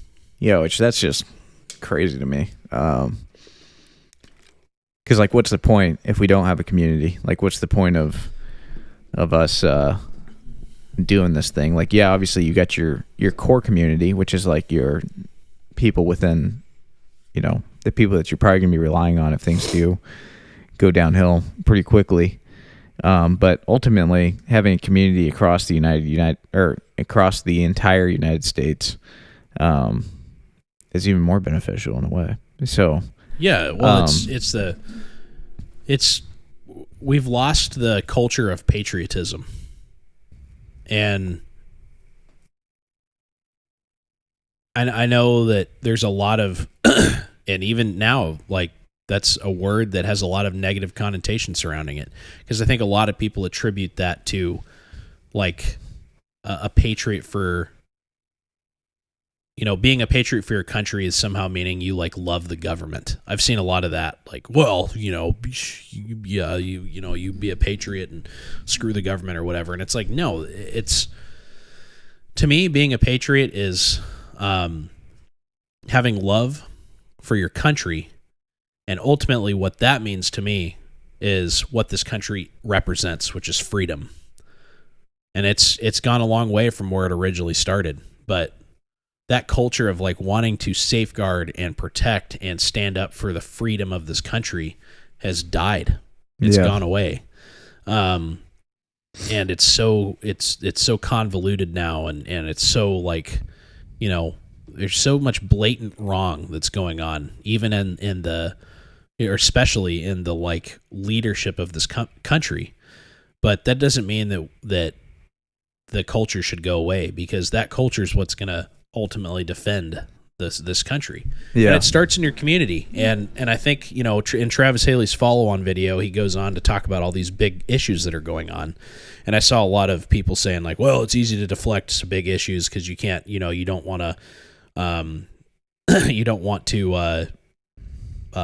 address the criticisms that were made against you. And it's like, yeah, but he did that too. He did it all. Like, he was asking questions and addressing criticisms and made clarification in the same video, his follow-on video, where he talked about a lot of issues that I think were very real and should be talked about. And yet he's still being met with a bunch of like, yeah, like you said, they switched it to like, oh, well, people can't take criticism, or people and blah blah blah. Like, well, I mean, I think you should be able to take criticism. I don't think you should just be like, I don't like when people talk bad about me. But at the same time, like, if you're gonna, it's a two-way street. Like, you should be able to take corrective criticism, and you should be able to give it. But if you're not giving corrective criticism, you're just hating on someone just to hate on them because you don't like them, and then you get a whole bunch of other people hating on them because they like you or whatever. Yeah, whatever it may be. It's just bullying at that point. It's kind of just like, it doesn't do anything good for our community. No, it's childish. It reminds me of like high school, or like middle school, even just menial, childish activities. Yeah. And that's something I do want to talk about. I don't want to ever sound like we're saying, hey man, like, these ex-military guys have been through a lot. They don't, you know, don't say anything. Don't call them out. Don't, you know, no, there's stuff that needs to get called out. Yeah. For sure. Like, there's a lot of prominent names in the community industry who have come out and made weird comments about like who should and shouldn't have firearms and, you know, stuff like that are ex-military guys, and they got called out. And they should get called out, because no, look at the Constitution. But then when we get down to nitty-gritty things like, hey, some guy with real-world experience on, like, you know, when and where to take a knee, what does that have to do with the big picture? And then you got people that are like, well, that's weird training. And it's like, says who? You guy with no background? And that's the kind of stuff that's where those tensions rise. It's like, well, but, you know, what? Like, oh, so he's a vet, so you're going to, you know, yeah. Dude, yeah, because he's fought a bunch of people and lived through it. And sorry, but like, am I going to listen to this guy who shoots a bunch on the range, or some guy that is making some legitimate points about taking a knee in a gunfight when he's been in lots of gunfights? At the end of the day, it's like, pick and choose. Again, cherry pick. Have an open mind. Be critical about what you're looking at, and take that information in and do what you will with it. But yeah, I'm probably going to adhere to the advice of the guy that's been there, done that. We still reference and call back to doctrine that has been around since, like, you know, like Cooper and guys like that. Yeah. That, you know, it's old school stuff, but it's still relevant. You know, some of it. Yeah. There's a lot of it that's been changed and and you cherry pick. Yeah. It's tools for the toolbox. Yeah. It's a classic old slogan there. Yeah, you don't have to I've said that about books, you know. We talked about that the last podcast, you know. There's certain books out there that, yeah, there's information you can gather from it by reading it. Do I agree with everything that's being written in that book? Probably not. Like, yeah, not everything. And that's my choice. I'm not saying that those things that I disagree with, I'm going to go on and be like, you shouldn't read that book because of this. I'm just going to say, yeah, I mean, read it with an open mind, you know? Yeah. Or take this class with an open mind. Or, you know, hey, try this out. I'm not saying that you need to do it, but just try it. See how it works for you. If it works, cool. Yeah. These are the reasons why you might want to do this. These are the reason why you probably don't want to do this. Yep. Blah, blah, blah. It's like, okay. And then if you hear those reasons and you're like, well, I don't really care about that. Like, I'm not really too concerned about it. Then that's your own. Like, I don't think it's enough to, I guess, like, put people on like a blacklist, or something like that. I'm not saying that that's happening to Travis Haley. I'm just saying, like, yeah, for people to like get all this uproar, it's just kind of weird. It's like, dude, like, we need to all kind of get along, not like we need to all, it's kind of like working with someone. Yeah, I might not be the best friends with this dude that I'm working with, but I got to work with him every day. So we're going to be able to coexist. We're not going to have to duke it out over this issue. Like, I had guys like that in the military all the time. Yeah. It's like, yeah, dude, I'm probably not hanging out with him outside of, once we go home, like once we get released at the end of the weekend, but I can work with him just fine. Like, I can get thrown into a stack and clear a room with him, no problem. Yep. And it's going to work out just fine. Yeah. And push comes to shove, if you were going to get sent somewhere and you had to pick your team, you'd probably pick that guy over a lot of random other people. Yeah, because he knows. Yeah. And you've got chemistry with him, and you've trained with him, and you trust him. Yeah. And do you agree with everything in his lifestyle? No. I think, character matters a lot, but there's certain situations where, like, I think back to that analogy a lot. I've used it with people before. Like, there was guys like one of the. Sorry, I'm scrambling here, but let me back up. So one of the biggest contentions I see between like military background, no military background, and this is kind of where this started. And actually, it would be fun to kind of break down where this was birthed from, because it's actually really interesting when you look at it. But it started with marksmanship. You had a lot of guys coming out of the military acting like they could shoot really good, and then you had people that with no military background that were just way better, like from the competition community and stuff like that. So much to the point to where a lot of units in the military were bringing in competition shooters to teach their guys how to shoot, like in like more tier 1 units and stuff like that. Yeah. Awesome. That's fantastic. So where was I going with this? What were we talking about right before this? I lost it. What were you just talking about? No, dude, TBI brain got me. Dude, I can't remember what we were just talking about, dude. Two guys with TBI just sucking over here, dude. Just dumb braining around. Yeah. We were talking about getting along as a community? You were talking about civilian versus military? Yeah. What the heck? Where was I going with this? Civilian versus military. No, it's so crazy sounding. Dude, that's frustrating. Dude, I completely lost where I was going. I'm going to listen to this back and just kill myself in this part. I'm about to do 22 push-ups for you right now. No.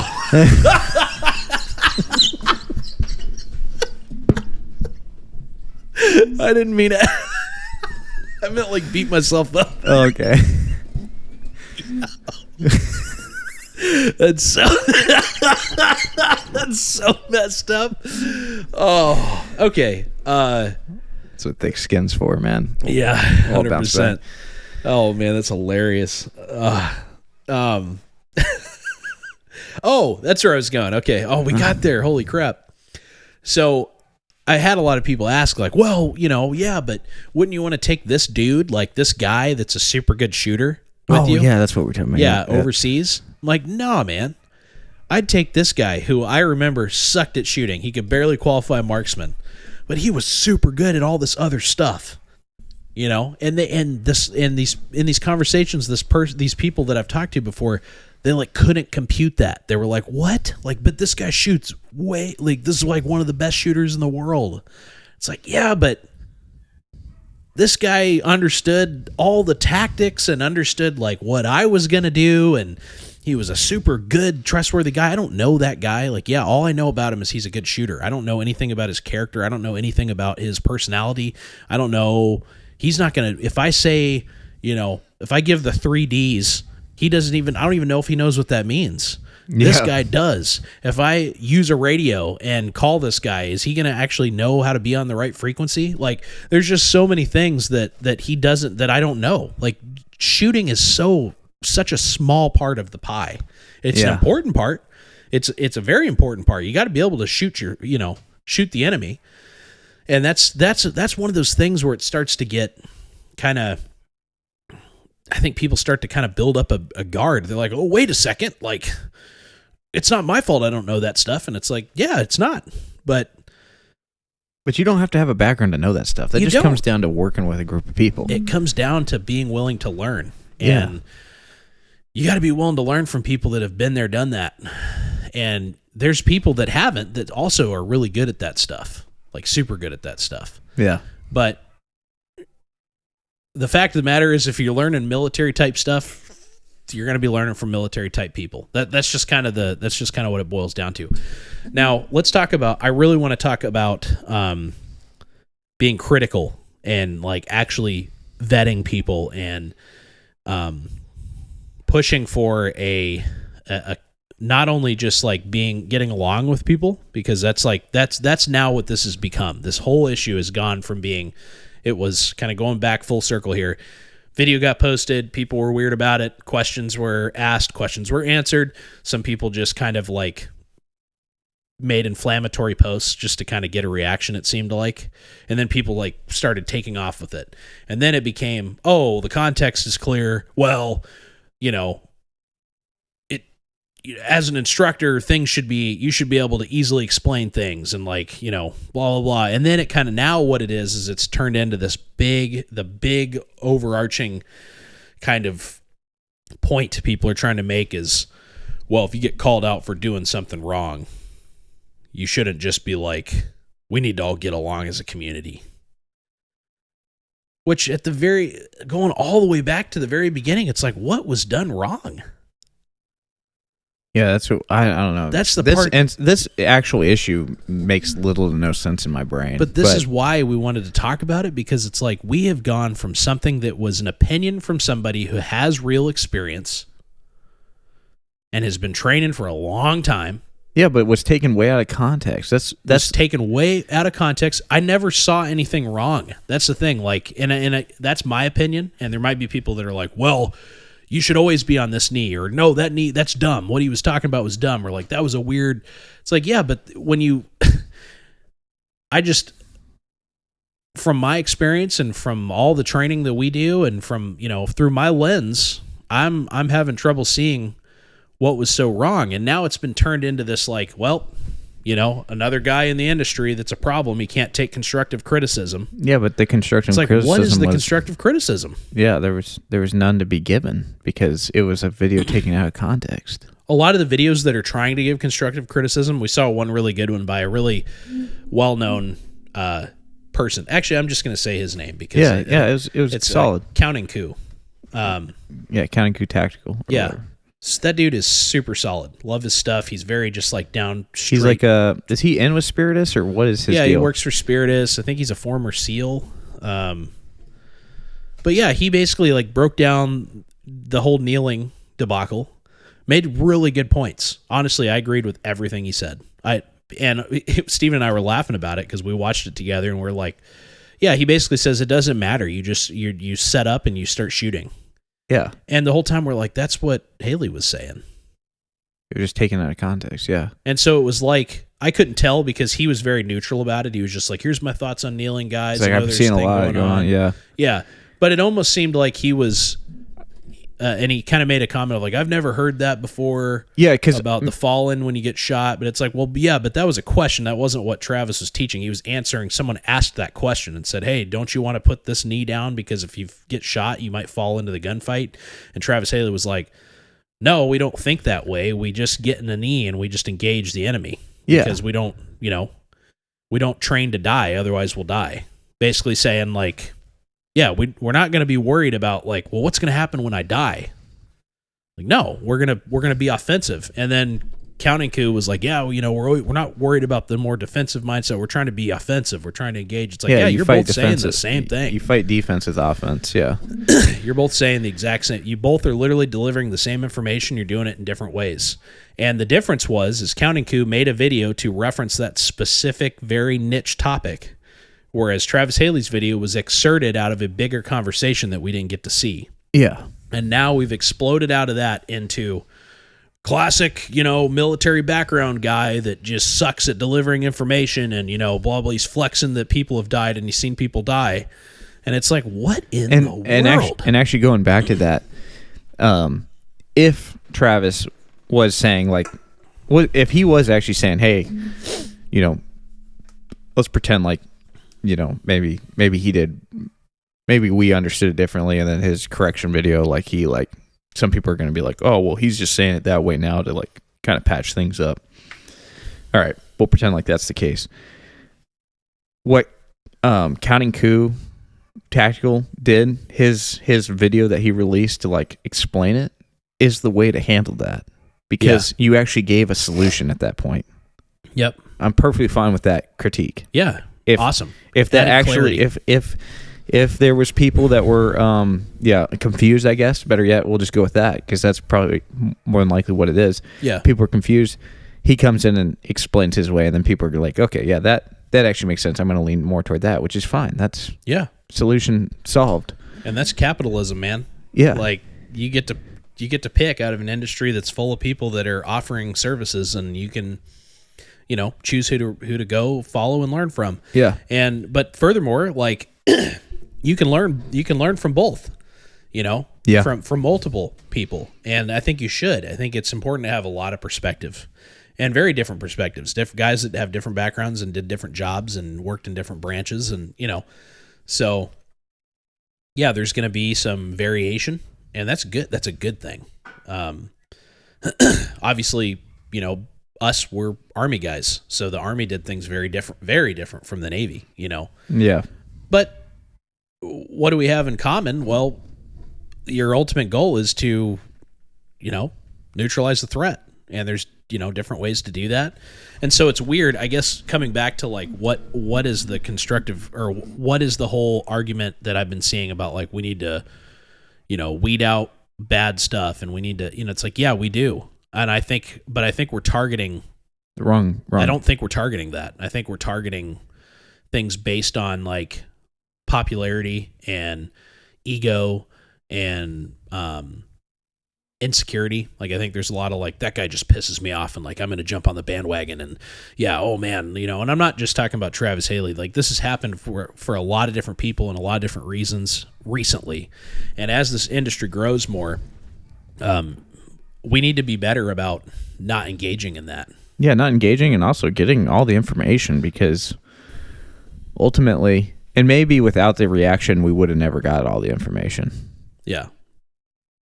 So there's that as well. But, no, I don't have any problem with people asking questions. That's what I was saying. When the video came out, there's people asking legitimate questions, but they're being answered. And I was like, oh, there's some good training going on in here. There's some good conversation happening, fruitful conversation. But then came all the ego comments. Yeah. And I see that a lot. I've seen it with a lot of other popular people too. They'll post something, and then here comes all the, on the opposite end of the spectrum, someone that keeps coming to mind would be Lucas from TRX Arms. Yeah. Wait, but what's your background? And it's what? Ask if you have a question with something that he's saying or doing or shooting or whatever, ask him, and he'll respond. He's actually pretty good about responding to people. Yeah. So yeah, and this happens a lot, and it's just the thing that gets frustrating to me is I see it perpetuated by people that it's happened to, and people that have a lot of influence on the community. And it doesn't make a lot of sense. Now, I don't necessarily think people need to just be kumbaya all the time. There's obviously things that need to get called out. There are guys that have been heavily called out, guys that have a lot of influence, and I think it was validated, or it was worth doing. Yeah. But yeah, when it gets down to and it's been happening more and more, it's very specific niche things, oh, that guy uses an LPVO, he sucks, and it's what? It's weird stuff like that. That's dude, what's your use case? And that's what this knee thing reminds me of. And the fact that people are getting so fired up over something as trivial as, and again, when I say trivial, I mean big picture stuff. It's not that urban survival, the Detroit urban survival guy who's legitimately teaching like stuff that's going to get people killed, like to survive an attack, when they come at you with a knife, grab the tip of their penis and twist it. And it's like, what? Like, what? There's like a super crazy stuff. And you're like, no, dude, it literally looks like that guy, dude, I swear that guy's just trolling everyone and making a ton of money off of it. Like, sometimes I wonder, like, there's no way he can be real, dude. Who is that guy? I don't know which guy you're talking about. You don't know who I'm talking about? Dude, the urban... Detroit urban survival. Yeah, he's the stubby, he's a stubby like African American dude, and he's got like a little mustache and he's got short hair, and he's always standing like with his hands in front of his body. Yeah, and like people made all the videos of people trying his techniques and just appearing in heaven. Yeah, yeah, that guy. There's guys like that need to get weeded out, But I think he's trolling everyone. I think it's a joke. No, it's not. I think he's serious. I think he has legitimate... Dude, he was training Snoop Dogg in a video, dude. Yeah, but it's got to be a joke, though, right? I don't know. It's got to be. I mean, it looks like it should be. Wasn't he in one of the UFC matches? He showed up there? To fight? I think he's kind of like that big butt dude. The guy with the big butt. I don't think he is. I think he is. I think he's trolling everyone right now. He might be. That's what I was saying. He might be. Getting trolled by this dude. I think it's fake the entire time. I don't know, but maybe not. I don't know. If it's a troll, it's like good on him, though. Yeah, because he comes across as like he legitimately believes that stuff. I mean, I think he knows it's fake, but I think he's scamming people. I think he's like teaching. He's like a false teacher. Like, I think it's like he kind of know. It's kind of like some preachers, that are like, no, you're wrong, but you're leading people astray, and you're making that cheese, like you're making that money. Okay, yeah, I got you. I think it's kind of like that, maybe. But anyways, guys like that need to be getting called out 100%. So I do not subscribe to the idea that like, well, we all need to work together and like what's his name? Like freaking Tim. What's his name? Kennedy. Tim Kennedy, yeah. He made something about like, if somebody served, like, you need to respect that they served and, not question what they're doing and, we need to, like, blah, blah, blah kind of thing. Like, I don't know if you saw that video. I think I did. I thought it was more like veterans need to have each other's backs or something. Yeah, it was, but it was kind of like from that weird route of, like, you should never call out another veteran if you're a veteran. And I don't necessarily agree with that. I don't agree with that either, really. I think there's times that people need to get called out, but I think there's a right and a wrong way to do it. And ultimately, it's like really, really dial in on does it warrant a public pee smack? Yeah, like does it actually? Like what? Or is this around? I think Haley's situation is he truly does have a ton of haters, and people just will try to find anything to pin him on. Which is weird because it's like he's got one big blight on his resume, and that's the old ND in that video. Yeah, which was weird that he tried to like delete that and cover it up. But I mean, I don't blame him. Like, are you gonna like that? That's a weird argument too. Like, I'm not saying it was right, but I don't blame him. Like are you gonna post it? If you're making a training video and you ND, are you just gonna be like, and it's like behind the scenes? Yeah, are you just gonna randomly be like, well, guys, we got to be transparent. Like, that's so random. Yeah. That's like if I'm filming a video and Steven's behind the camera and I crap in my pants because I like, have to go to the bathroom. I'm going to be like, dude, you're not going to believe this, but I just literally just crapped in my pants, dude. What? Yeah, dude, I don't know what happened. Are we going to put it in the video? No, I'm going to go change and clean up, and we're going to redo that take. Yeah. That's a super random analogy. I don't know. I'm not crapping my pants on a daily basis, everybody. I don't know why.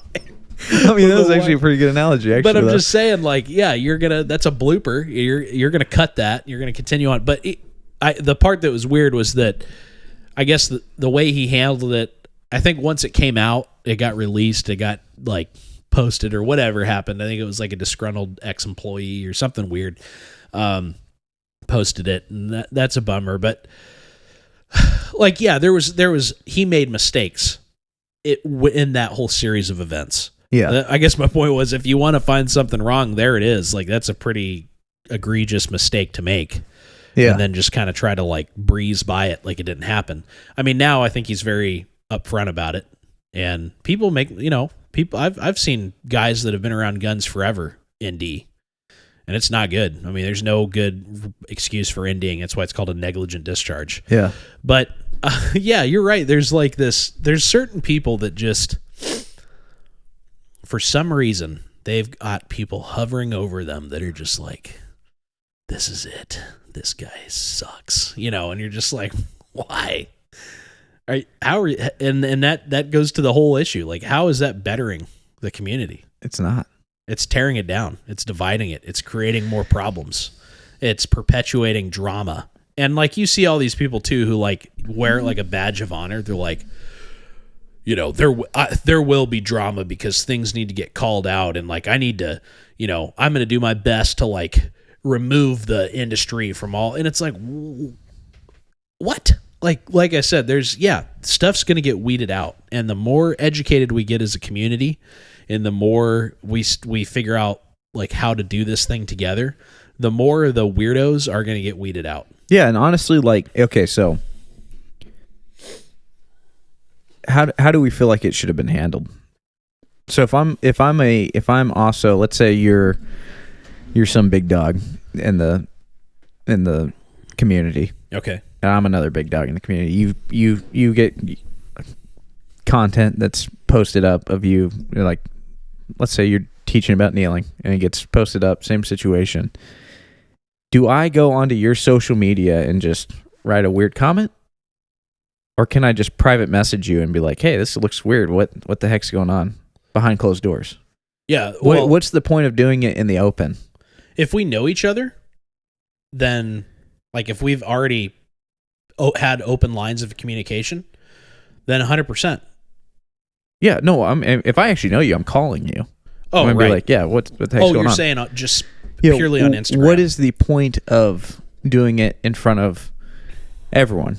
Like, just to get people to boost yourself, probably, potentially. Yeah. Well, I think you can do it for personal gain. I think you can do it in the comment section, but I think you just word it in a very legitimate manner. Like, hey man, I have some questions about how this was done. Are you referring to, are you saying that you always kneel on outside knee? Or are you saying like, what's going on? It's very clear to me that this was a class or something. Like, I'm just curious the context surrounding this, word it in some manner like that. And there were questions like that, and then allow him to answer. Like, I think that's you should always give people the benefit of the doubt unless it's glaringly wrong. Like, here's a good example. The whole, and it involves Haley Strategic.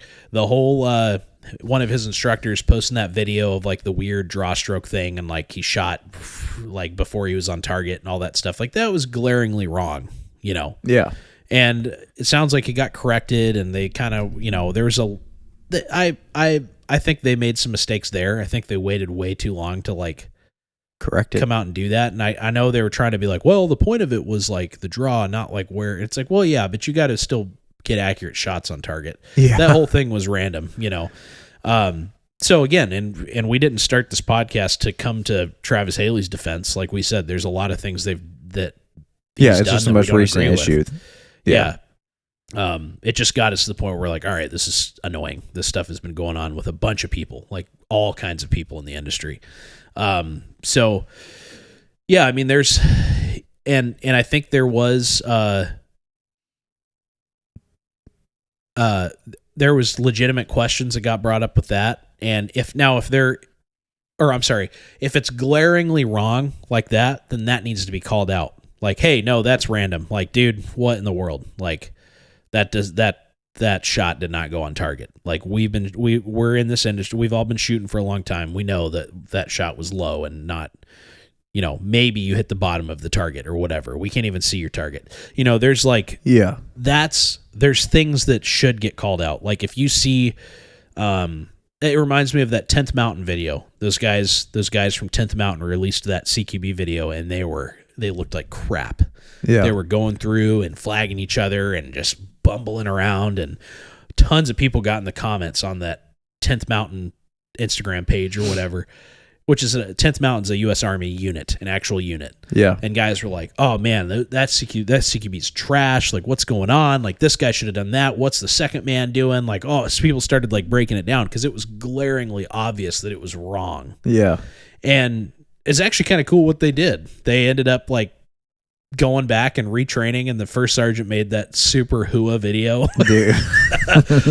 I'm first sergeant whatever, and we're going to right these wrongs, and I'm here, and he's got people coming in behind him and like stacking on the wall. I was like, this is the most Army thing I've ever seen, dude. It was so stupid, but I respect it because he was like, yep, they listened to the criticism. They didn't come out and say, well, actually, you aren't here, so you don't know, like they came out and righted the wrong. They said, yeah, we were 8 up. And honestly, that first Sergeant Price saw that video and was like, he was so mad. Because it wasn't embarrassing. Like, yeah, dude. And they weren't doing like doctrinal CQB tactics. Yeah. Anyways, so he was probably like, we're fixing this, but it was good for him, for doing it. But my point is that there's things that should be called out, and we shouldn't be like, well, hold on now. They're in the U.S. Army. They probably know what they're doing. Like, no, we should be. It's going to save them to call them out and be like, guys, you're 8 up. Like, the 3 of you would have died when you entered that room. Like, you guys would have died. Like, there's stuff that needs to get called out. Hey, dude, I know you teach for Haley Strategic, but like, you just whipped that gun out and just your bullet just like you just shot an old lady. Yeah. You didn't even shoot the threat. Like, we can't be teaching people this stuff. Like, there's stuff that's got to get called out. But then when you got a guy.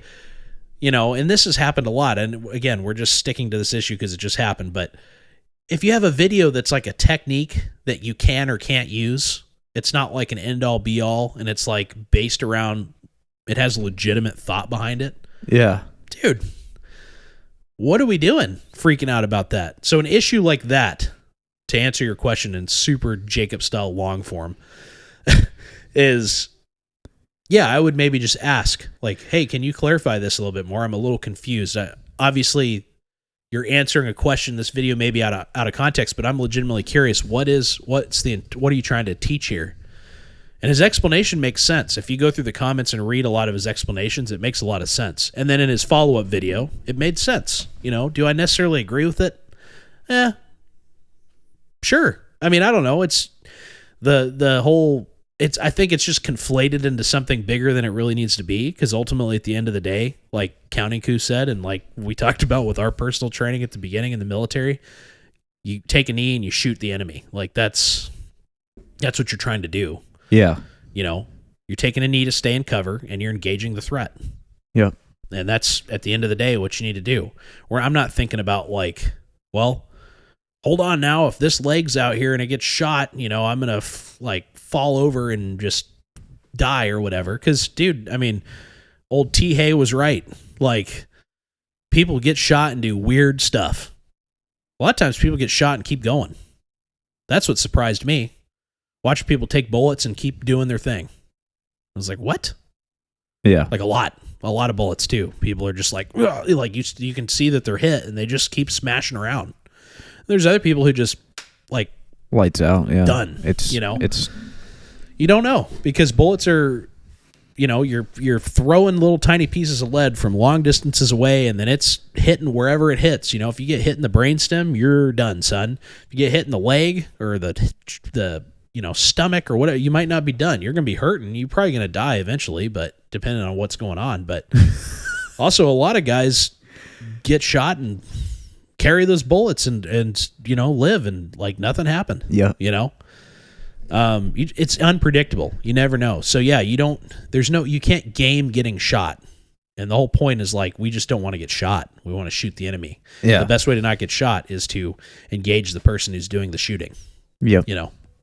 So anyways, I know this has been kind of a random rant, but I think the kind of wrapping it all up, the overall point is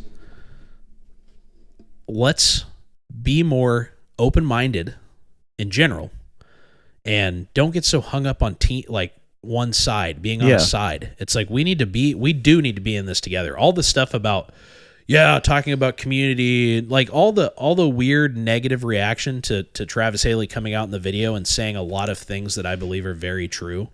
Like a lot of the things he said are a lot of the reasons we do what we do. Yeah. Because we see that things are getting weird and we see that our society is changing not for the better. And we do need to have a sense of community. And we do need to stop being children and stop having a bunch of drama.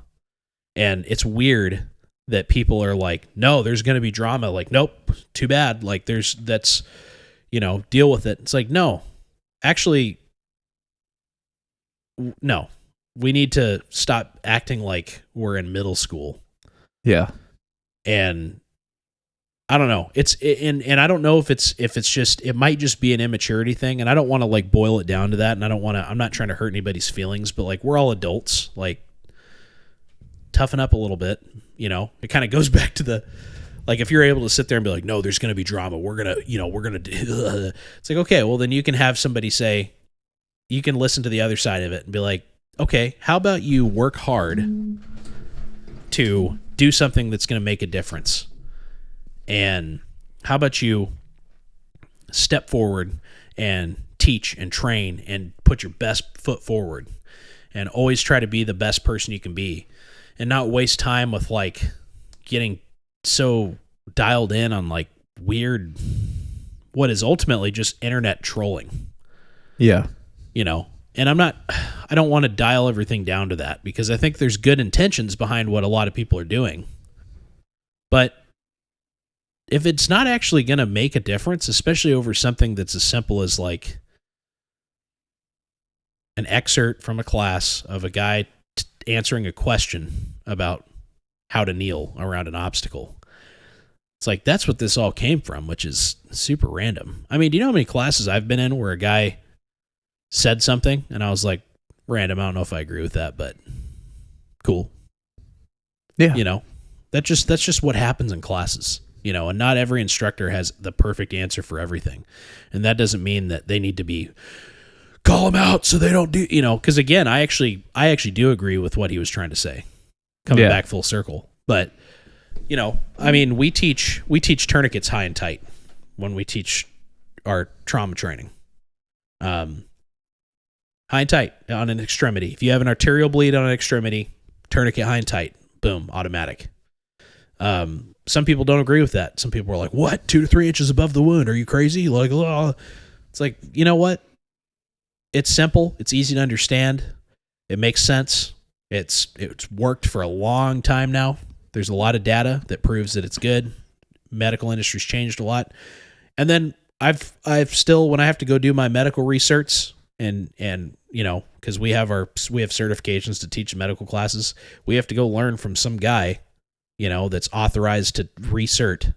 Yeah. And some guys still talk about how tourniquets are bad to this day. Like, oh yeah, they're bad and you can lose a leg. And it's like, man, that is old school stuff. And we don't blast that all over the internet. And we're not like, we don't stand up in the middle of the class and go, well, actually, it's like, we're there to get our certification. And I have talked to some of those guys offline. I'm like, hey man, like I encourage you to look at this. Yeah, which we did that last when we did really. Check this out. Like, look at this study, and like actually the Committee for Tactical Combat Casualty Care is blah blah blah. And okay. Well, what is the Committee for Tactical Combat? Okay, yeah, here's where you look that up. Like we don't just, because there's things, like I said, if they're blatantly wrong, they need to be called out. But I think there's a right and a wrong way to do it. Yeah. So there's no going back to. I mean, yeah, it's just kind of weird. Like, I feel like, especially like if you have any sort of respect for the person at all, which everyone kind of should for each other. Like, we're all trying to do kind of the same thing. Another. Like, I see that even in the small scale thing. Like, has there been people that have talked trash about us? Absolutely. I know that for a fact. It's been very small scale, obviously, because we're not huge. But it's just weird. Like, it's like, but have they ever come to our faces and done it? No. I've never had anyone come to me and actually personally correct me. Like, actually come up and be like, I don't agree with what you guys are doing. Yeah. But I've had people talk crap or customers come back and say, yeah, this has been said, or I've heard this little tiny thing. And it's like, man, that's weird, because you would think if the person actually really cared about us teaching something wrong, they would come directly to us to be like, hey, I don't agree with this. And then I would go on to explain why I do certain things a certain way, or I would be like, you know what, you're right. I never thought about it that way. Yeah. But it's like the same thing that I think Travis said. He's like, would you say it to the person to their face? Yeah. And a lot of people wouldn't. Yeah. So it's like, if you have criticism that you can't even say directly to the person, then you don't actually care about correcting the issue. Right. Like you don't. You just want to. You want to get personal gain from blasting out comments on social media. Yeah, you're clout chasing. Yeah. And you're kind of hiding behind the guise of like, I'm taking the hard route here. And it's like, no. No, you're not. You're not. The hard route would be taking time out of your day to go call the person and be like, hey, I don't agree with what you're doing. Let's figure this out. Can you explain it? Because, yeah, if it's a misunderstanding, then you probably should do a video explaining what you actually meant. Like if it was me to you, like going back to that scenario, that's what I would do. I would 100% call you and be like, hey, I don't agree with what you're saying here. It's confusing. People are getting confused by it. Yeah. If you're saying something else, please explain, and then also please explain to others, because this is starting to get kind of weird, and I keep hearing things about you. Yeah. Kind of thing. And then I'd be like, dude, thank you. I guess I didn't look at it like that. I'll make a video. And you know what the hard thing to do is, the guy that made that call, to never say a word about it and not get any credit for it. Yep. Like, yeah, you're the guy that called, and if you get referenced in the, when that person that you called out, or that you reached out to get clarification from, chooses to say so-and-so reached out and said that I might be causing confusion, then cool. But the hard thing to do is just to do that and then have nothing to do with it. Step away. Yeah, something like our dad used to always say, like, don't worry about getting credit for, if you get too worried about getting credit for something, then you're never going to get anything done, kind of thing. Yeah. He's like, and he's just one of those guys. He's like, man, he does a lot, and he goes unnoticed a lot of the time. Yep. And he's just always been that type of person. Yeah. So I think it's valuable to be that kind of a person. Yeah. Now, it's important, and I think this is where people start to get confused, and they think it's so black and white, and it's just not. It just isn't black and white, where people are like, no, you should be bold and you should stand against stuff that's wrong. And it's like, dude, I 100% agree. And I'm very much that kind of person. Like, if something's wrong, if I believe it's glaringly wrong, I'm going to stand in its face and be like, nope. But there's things that there are things that you can see happen, and it's like you can process that and be like, okay, I might not agree with that, but you know what? Cool. That's that guy's perspective. And that's a valuable trait to have. And I'm not saying, that in like you should try to be like me. I'm not saying it in that way. I'm just saying, like, that's something that I had to learn. Yeah. I used to not be that way. I used to be like, get hung up on little things that don't matter and be so opinionated. And as I've gotten older, especially after I've had kids, I've realized, like, there's so much little random stuff that just does not matter. You just don't even have the time for it. Yeah. And yeah, it's like we just have to be better as a community at working together, respecting others, not giving them a pass on a bunch of stuff. But yeah, when things need to be corrected in the right way, Yeah. Have the grace to, and the patience. And especially with someone like the right way. Travis Haley, like, the dude's done so all his couple mistakes have erased all the good things he's done for the community in general. Like, that's what's crazy to me. Like, and I'm not saying that gives him a pass to just teach whatever he wants to teach, because ultimately, like, yeah, he doesn't need to get called out if certain things are blatantly wrong. But it's like, I don't know. It's not like I don't get people's intrigue to just get on such a witch hunt on certain people. Like, yeah, and then conflate it into this big, like, see, this is part of the problem, and like make it. It's like, what? No, you're part of the problem. Like, why are you doing this? And then on the to use the same comparison that we've been using, I like using these two, because it's like you got a guy with ex-military and a guy that isn't. But like I remember back when Lucas, this is probably Lucas from TRX Arms, like 3 years ago or something. He posted a video with like a saw. You remember that? Or no, it was it was posted a video with a saw, and he was like, yeah, he said, and this is super paraphrased. It's probably out of context now, but I won't even get into the specifics of it. Basically, it was talking about a belt-fed gun, and it was just very clear that he didn't have a lot of experience with belt-fed guns. And that's not his fault. He wasn't military. There's only really one place to get experience with belt-fed guns. You and I have a lot. And where did we get it? It was in the military. Yeah. That's not a gun that you can just go out and get very easily. Even if you can legally buy them and convert them and stuff, like, that's hard to do. That's very hard to do. It takes lots of money. It takes a lot of money and a lot of, like, waiting for parts and, like, oh, they got to, there's not a big market for them, civilian side, so there's not a lot available. So the fact that he even got one is awesome, and he's got all kinds of them now, I think, and that's cool. I mean, a big successful company, and I really like what they're doing, and they're trying to make that stuff more commonplace to everyday people, which is, I love that side of it. Yeah. But it was very clear in those early days, and now I think he's got people, like, they just posted one recently where a guy's, like, breaking down the saw and, like, prior military guy. Yeah, prior military guy. That's excellent. Awesome. That guy obviously knows. That guy you could tell just by how he manipulated that thing that he'd spent a lot of long hours lugging around the saw. But wait, I'm talking that video that came out several years ago, 2-3 years ago now, of, like, he was making a comparison about, like, oh, a saw is just kind of like an AR, or something like that, and then said some things about, and I remember you and I read it and we're like, whoa, that's just so wrong, and a lot of people called him out, and the same kind of thing happened because it was, like, glaringly kind of wrong, some of the stuff he pointed out. But you had a bunch of people that were defending him just because they really liked who he was. And they were like, oh, yeah, here comes all the bro vets. And it became the whole veteran versus civilian background thing all over again. That's where I see it a lot. I see it anytime that contention happens, where it's like a TRX Arms controversy, or like there's kind of somehow tied into it. That's where I see it the most. Like, I see a lot of the, like, oh no, it's the veterans versus the non-veterans, and it's so silly.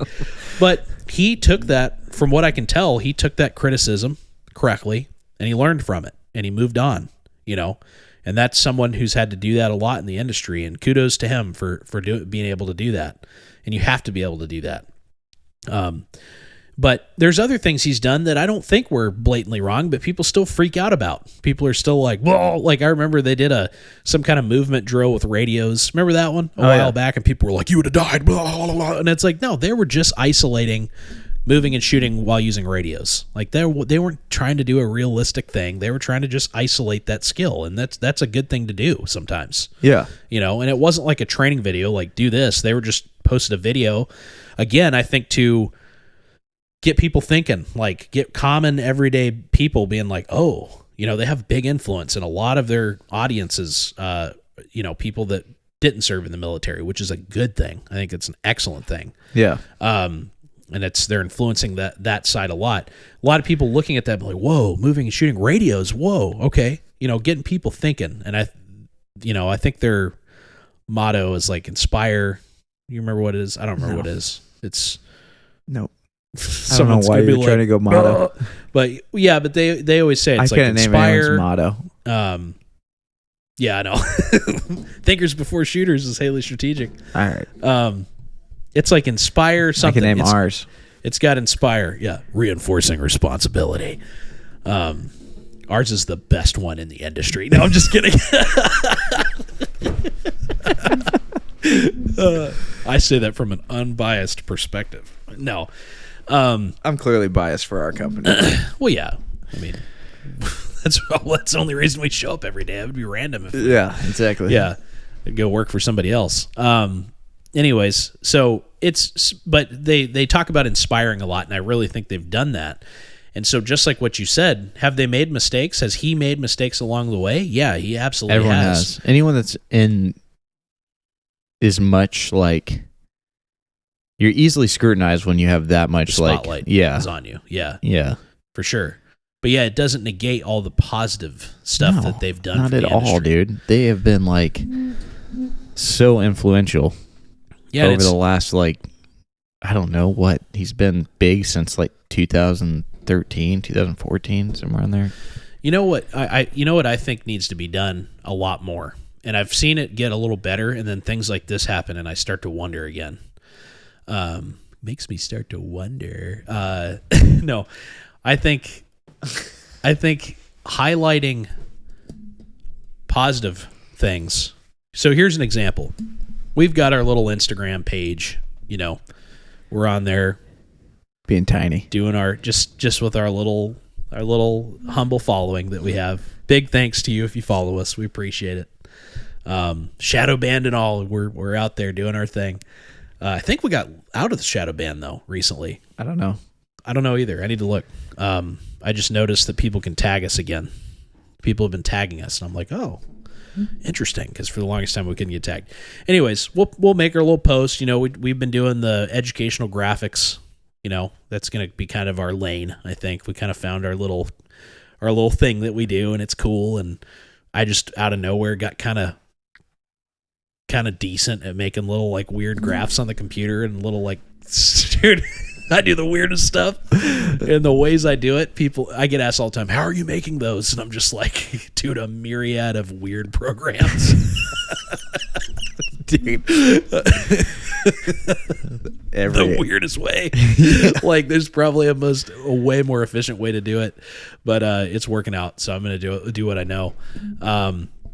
But I need to learn, honestly. If someone is a graphic designer and you have some good tips, please reach out, because I would love to know of a cool program that an all-encompassing program that can just do it all. Because I'm going over here and editing pictures and bringing it over here and removing the background, and then I'm going over here and putting in the borders and outlines and the text, and then I've snipped that out of there and put it over here, and then I re-edit that picture, and then it goes back over into here, and then I do this, and then I realize I spelt something wrong, so then I go back to the beginning, and then and then I post it, and then I still spelt something wrong. Dude, that destroyed me in that last post.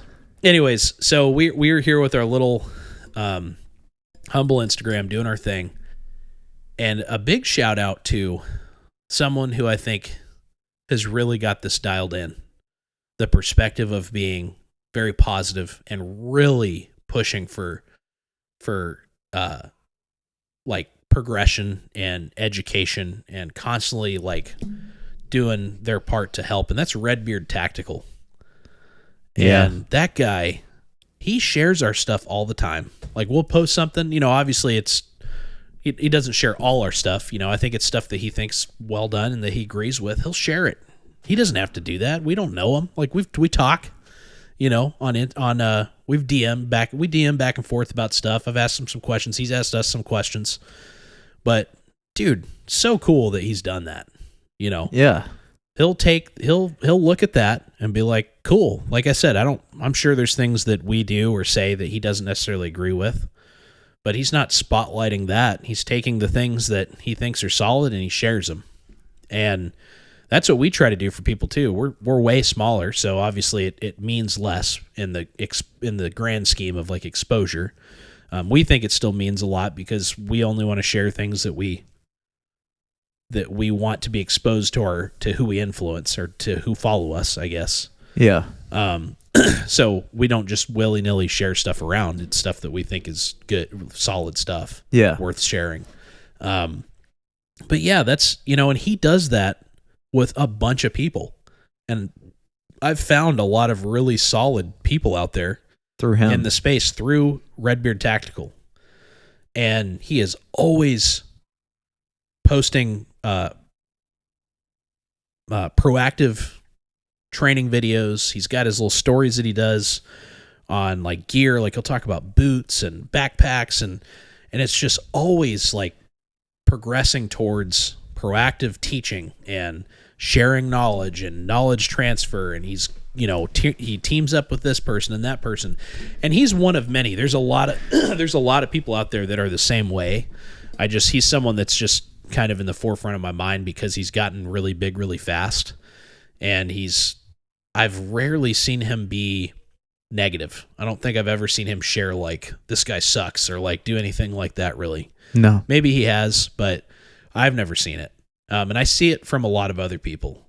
Like, and I'm not going to say names, but there's people that are big that sometimes will kind of dive into the more negative side of things. And again, I think there's a point to calling certain things out, and I think we need to have high standards, and we need to, the chaff needs to be stripped away. We need to keep the good wheat, as the Bible says. But yeah, and I think a lot of it comes back to that. For some reason, it's that kind of military, and more specifically, American military background and non-military background. And really quick, I just want to break this down. It's kind of funny. Do you know where that started? That whole negative connotation? Yeah. So dialing way back into the early days of internet gun culture, back in like the 2010 kind of area is when things started to really get going, and then it's built, from there. It started, and some people might have gotten into this stuff recently, and they're like, what? Like gunstagram, like what we have now, where it's like gun culture 4.0, and like all this stuff that we have where people are actually like, it has gone a long way from where it started. Yeah. And looking way back at where it started, it was with EDC stuff, everyday carry. It was pistol stuff, handguns. And what you had happening, and I saw it a bunch, and it was so funny, where guys learning how to shoot, just in general, people taking handgun marksmanship specifically more seriously. They're like, okay, cool. Like, I need to do more than just shoot, a box of ammo randomly. Yeah. I need to actually get into doing more like legit shooting and get really competent. And started looking to a lot of, you had guys like competition shooters who had been doing it at high levels for a long time. Well, you also have this big saturation of guys that were in the military. And at that time, that military police kind of professional side of the gun-toting aisle were looked at as like, well, obviously, if I'm going to learn from anyone, it's going to be military and police. Well, people found out very quickly that just because you were military and police did not mean that you knew how to shoot very good. Especially handguns. And specifically handguns. So you had a lot of guys coming out of law enforcement, a lot of guys coming out of the military that were starting companies, and companies just popped up all over the place of guys teaching just appalling handgun marksmanship techniques. When a lot of these military guys didn't even train with handguns. I didn't get any formal handgun training in the Army. I didn't either. Not a single bit. In fact, I got sent to our unit did our unit did like every company send a representative to do a blah, blah, blah. And they sent me to the M9 handgun qualification because I trained on my own. They were like, Jacob does, he does handgun marksmanship. He does like 3-gun stuff on the weekends. So just send him because he'll be able to do it. And I'd never ran that table. I was like, what in the world? Did good just because I worked on my own, but they literally sent me because they were like, none of us know how to shoot handguns, but we know you do it on your personal time. So I guess you'll do, Yeah. And it wasn't like it was just literally like, every company wanted to have like, the best shooters or whatever. And so it wasn't like a me versus anybody else. It was just, I just had to qualify as high as I could, which is like, expert would be the highest qualification. And it wasn't very hard, and I got it. So sick. No, but it was just because it wasn't because of the Army. The Army had nothing to do with it. Yeah, it was because I was working on my own. So people started to pick this up, and then you had egos start to dive into it, and then you had guys getting mad that they were being called out for not being good shooters. Like, you don't understand. I've been a cop for 15 years. Have you ever been shot at? And you started to have that kind of stuff happen. How dare you question my ability to shoot? It's like, dude, can't shoot. The fact that you suck at shooting is irrelevant that you've been shot at before. Yeah. It's irrelevant that you've shot people before. You still suck. Yeah. And so that was a big point of contention for a while.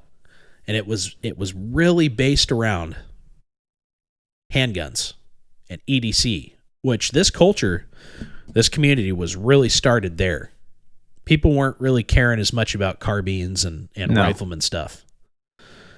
Now, fast forward a little bit, there started to be this kind of divide, and then you had people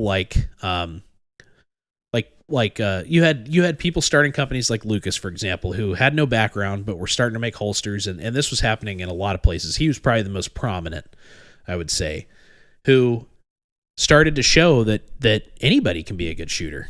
Yeah. And then you had a lot of competition shooters and people. Another one would be like True Exodus. You remember him? Yep. From way back when? Yep. You know, just a dude that was a preacher and super fast out of concealment, appendix carry, shooting back at a Roman candle, crazy stuff. And, dude, the good old days. And you had these guys that were showing like, hey, like, anybody can get super good at this. You don't have to be military or law enforcement. And then there was more ego stuff. Like, wait a second. Like, what? No, they're taking business from us, and all this stuff, which was wrong. And I think the military and law enforcement community kind of were getting pee-pee smacked for a very good reason. Yeah. A lot of egos were a lot of the chaff was getting shaken out of the wheat, dude. Yeah. A lot of the negative, toxic people were getting cast aside. Like, you suck. Why would I learn from you? Yep. When I can come learn from this guy who explains things well and he's a good shooter, And fast forward a little bit, then you start getting into more rifleman stuff. Well, then, again, you see more of like a lot more civilians who are a lot better at shooting than military and law enforcement guys. Blah blah blah, And then it starts to kind of mix together where it's like, oh, we're getting into some things that actually there's some military dudes like you saw with the CQB stuff. A lot of the ex-SF guys, ex-SEALs coming out of the military and teaching like CQB tactics, and then like a gravitation towards that. Rightfully so. Those guys have a ton of experience in it. Yeah. And I don't care who you are. You can learn it as a civilian, but you're probably not. It's going to take you a while to be qualified to teach it. You're going to have to get super, super, super good and get a lot of time. These guys already have it. So a lot of people gravitated to that.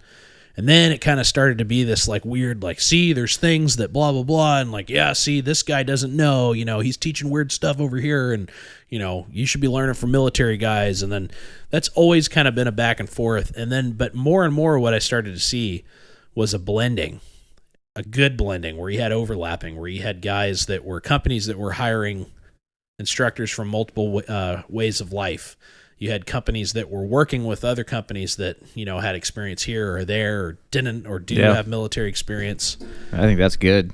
It's excellent. And then it started to blend even more. And now today, it's so overlapped in such a good way that we're finally to a point, from what I've been able to see, that people are accepting, like, you got guys who are military that I would say the vast majority of them that actually matter, the ones that are actually like training and like kind of a part of this. I'm sure there's still turd sacks out there that are like, just join the military if you want to, if you want to do this stuff, just join the military, and doing that whole thing.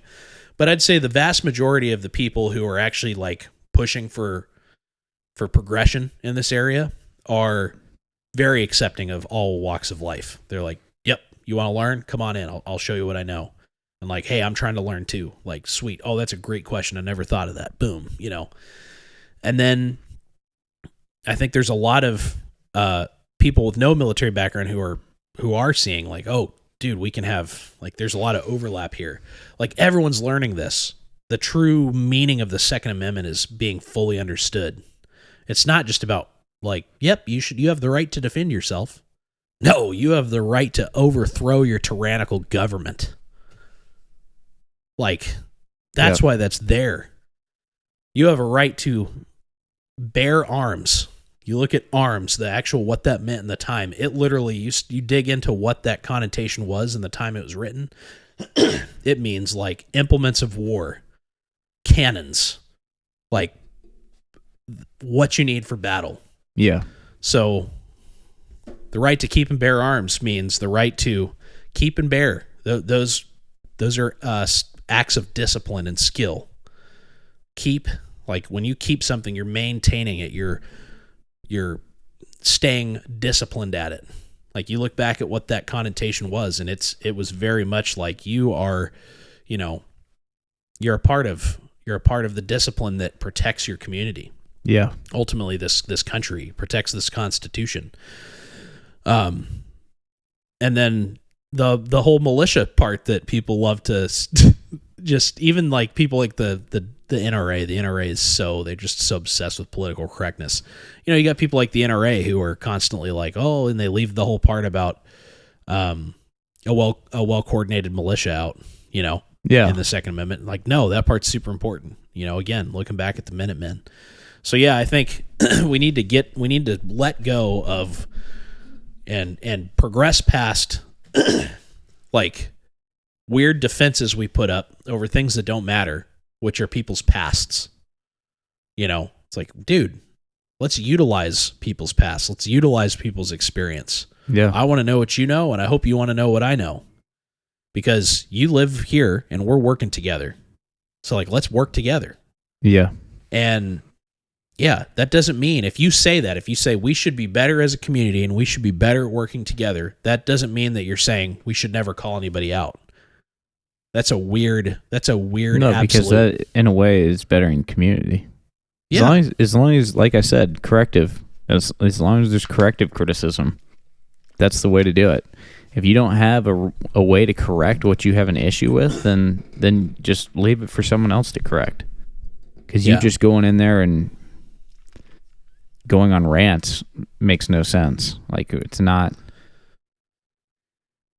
Yeah, it doesn't better anything. It's not doing anything. Maybe it makes you feel better, I guess. I don't know. Yeah, but it's perpetuating a divide.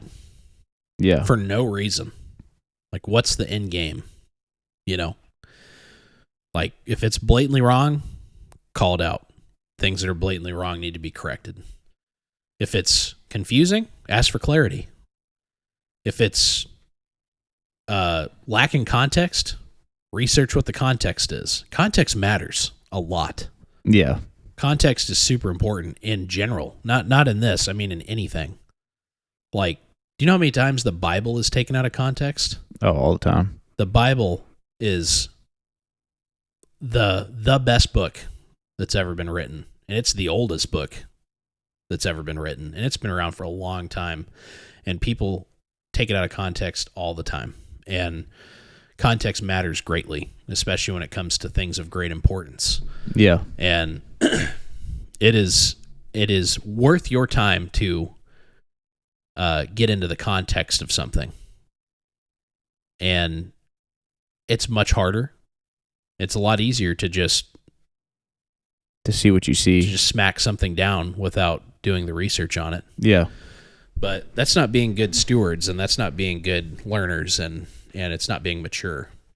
Nope. To just smack things down because you didn't understand it at the first take, or you're not willing to go dig out or find out the context behind it. Yeah. But yeah, I don't know. This is honestly this was just a big old opinion piece, a big rant, really. I feel like I just ranted a bunch, but you did. Yeah. But does it make sense? I think it does. I mean, I think it's very, like, for me, I think it's just common sense, but I don't know. Maybe it's not common sense, and maybe that's why we got to talk about it. I guess it's just really easy to attach yourself to negative things. And I think it's wasting time. Like, the amount of time that I even wasted, like, getting sucked in. And again, I already said it. I'm not somebody that goes and gets involved in, like... Yeah, the only reason I read was in preparation for this. Yep. Just so I understood, like... Or I didn't ever understand what the heck was going on, but I was trying to figure out what the heck was going on, why people were so affected by it. Yeah. So I was just reading comments to figure out, because normally, like you said, I don't read comments. I don't care. Yeah, like, we hardly ever... We like never comment on stuff either. Really, unless it's like some sort of comment thread that's like meaningful in some way. Like, yeah, and I think there was good. That's the thing too. There was really good comment threads going on. Like, lots of good conversation between some people and Travis. I thought, in that video. So I think it sparked a lot of fruitful conversation. It also sparked a lot of like dramatic conversation and random, like a lot of passive aggressive comments were made, and a lot of just like, you know, those were all words, you know, stuff like that. And it's like, yeah, they were. Good job. You understand the English language. Like, what? Yeah. You know, just a lot of like really just kind of douchey stuff. Yeah. And it's like, you know, I don't know. It just speaks to a bigger issue, and I think it's, I mean, we're beating a dead horse to death right now. And when I say we, I mean me. But so I'm not bringing you into this. Steven's been pretty clear spoken this whole time. I've been kind of rambling, but I'm kind of working through my thoughts too as I talk, because I think it is important to kind of express it. It's important. If we always talk about bettering the community and the industry, if you want to say that, but ultimately, you know, something Travis said in his video, his follow-up video, was like, we're the community that's supposed to like protect everyone. We're the community that's supposed to stop a lot of this evil stuff from happening in the world. And I agree with that. And how can we do that if we just have so much divide within?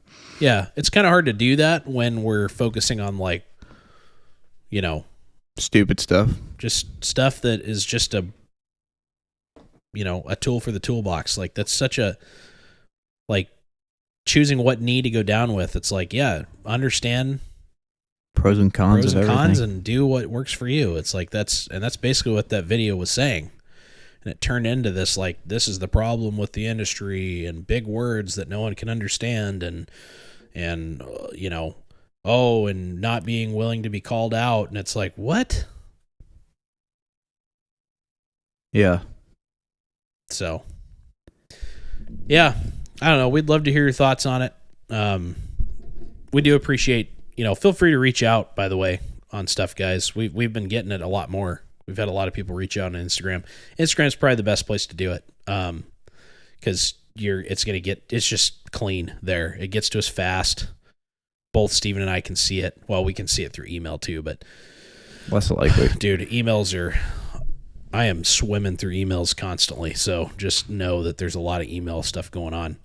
But yeah, feel free to DM us, man. We love hearing from people. We've had some really cool guys reach out. It's really cool to interact with you know, random people that heard us just blab about something, and then they're like, "Hey, I listened to this episode, and you know, you said this, and this is cool." Or this was, you know, we've had people too be like, "Just so you know, you guys said this, and this is the actual reason that's done." Like what was that episode? A few episodes back, we talked about black multicam. Yeah, and I think I said that it didn't make any sense or something, and we had a guy, a MARSOC guy, reach out and say, "Yeah, just so you know, black multicam was designed for use under nods and staying undetected in like shadows, you know, in under night vision." And I was like, "Dude, sick." And I think we actually said in the episode, like, maybe it was for like, you know, yeah, use in shadows or something. But yeah, he actually like said, "No, this is 100% why it was designed." And I was like, "Dude, that's awesome." So yeah, stuff like that is always fun to hear. And yeah, but yeah, we'd love to hear your thoughts on it too. I don't want it to become a big, like, you know, I don't want to drag this specific issue out there. That wasn't the point of this podcast. I think it was just to kind of share our thoughts and hopefully engage with our audience a little bit and just encourage people to stick to things that are actually progressive and stick to proactive things. Like, yeah, how do we positively, or how do we educate and train together in a positive way? And, you know, let's build bonds with one another. Let's get to know each other. Like, dude, we're all out here. It's so funny too. Like, there's such a weird, like, thought process, I think, behind, like, man, that guy's doing that there, you know, and he's unapproachable because he's, you know, he's probably so busy. I don't know. There's a lot of, like, I even catch myself doing it. I'm like, yeah, I probably can't reach out to that person because they're doing their thing, you know. And it's like, ultimately, and I've kind of noticed it through myself. It's like, I'm stoked when people reach out because it's like like-minded people talking about something. Yeah, you know. And I think there needs to be more of that instead of just like posting a kind of a headline style comment, just like, and this is why we're all going to get killed, or just like something, you know what I mean? Like, yeah. It's like, man, I think there needs to be a lot more community in the community. Yeah. Instead of, kind of being on this side or that side and being so polarized. Yep. It's like, yeah, we don't have people a lot like drama, common, man. But people love it. Dude, it wears me out. Yeah. Like even just this local, like some of the stuff that happens locally, I'm just like, Steven and I just look over our shoulder at it like, what? Why? And we just keep doing what we're doing. Yeah. Don't ever address it. Try to just keep punching forward. So if you don't have haters, you're doing it wrong, I feel like, but yeah. And if you're hating on somebody, then you're wasting your time. If you're just hating on somebody because you're out of jealousy or insecurity or you have some kind of personal issue with something they've done or something you think they are and you don't actually know them, it's like that is a waste of time. Yep. You're wasting your time, and you could be doing so much better. You're really good. Like, and I've been there, dude. Like, I'm not preaching down at people. I have been there before in my younger years. And just looking back at it, I'm like, man, I've wasted so much time being sucked into like some random conversation with some random person, or like, getting hung up on what I think people think about me. Yep. When in reality, people aren't usually thinking about you at all. They're trying to think about what they need to do, Yep. And the ones that are thinking about you don't usually have to worry about them. No. They're wasting all their time They're wasting their time with you while you continue to keep grinding. So, anyways, that's all I got. That's all I got for today, dude. Just a big old blob of ramble. Yeah. As that comment said, those were all words.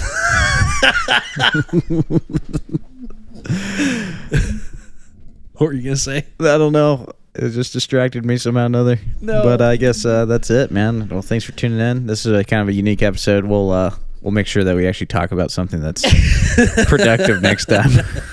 I mean, this is productive, but like, yeah, this isn't our usual. We'll get back into material. the fun stuff. Yeah. Next time. Yeah, this is just honestly, we were just annoyed by it, and it's like, man, let's just. I feel like there's a lot of other people out there that are annoyed by it too, and they're probably just like, okay, come on, like, what? Why do all these like industry leaders keep getting hung up on like weird little things? And it happens. It's been happening so much, and I'm just like, what? It just reminds me of like high school. Like you said. Yeah, it just literally reminds me of high school. So it's time to graduate out of high school. It's time to get in the big boy world and start working to be better. Yep.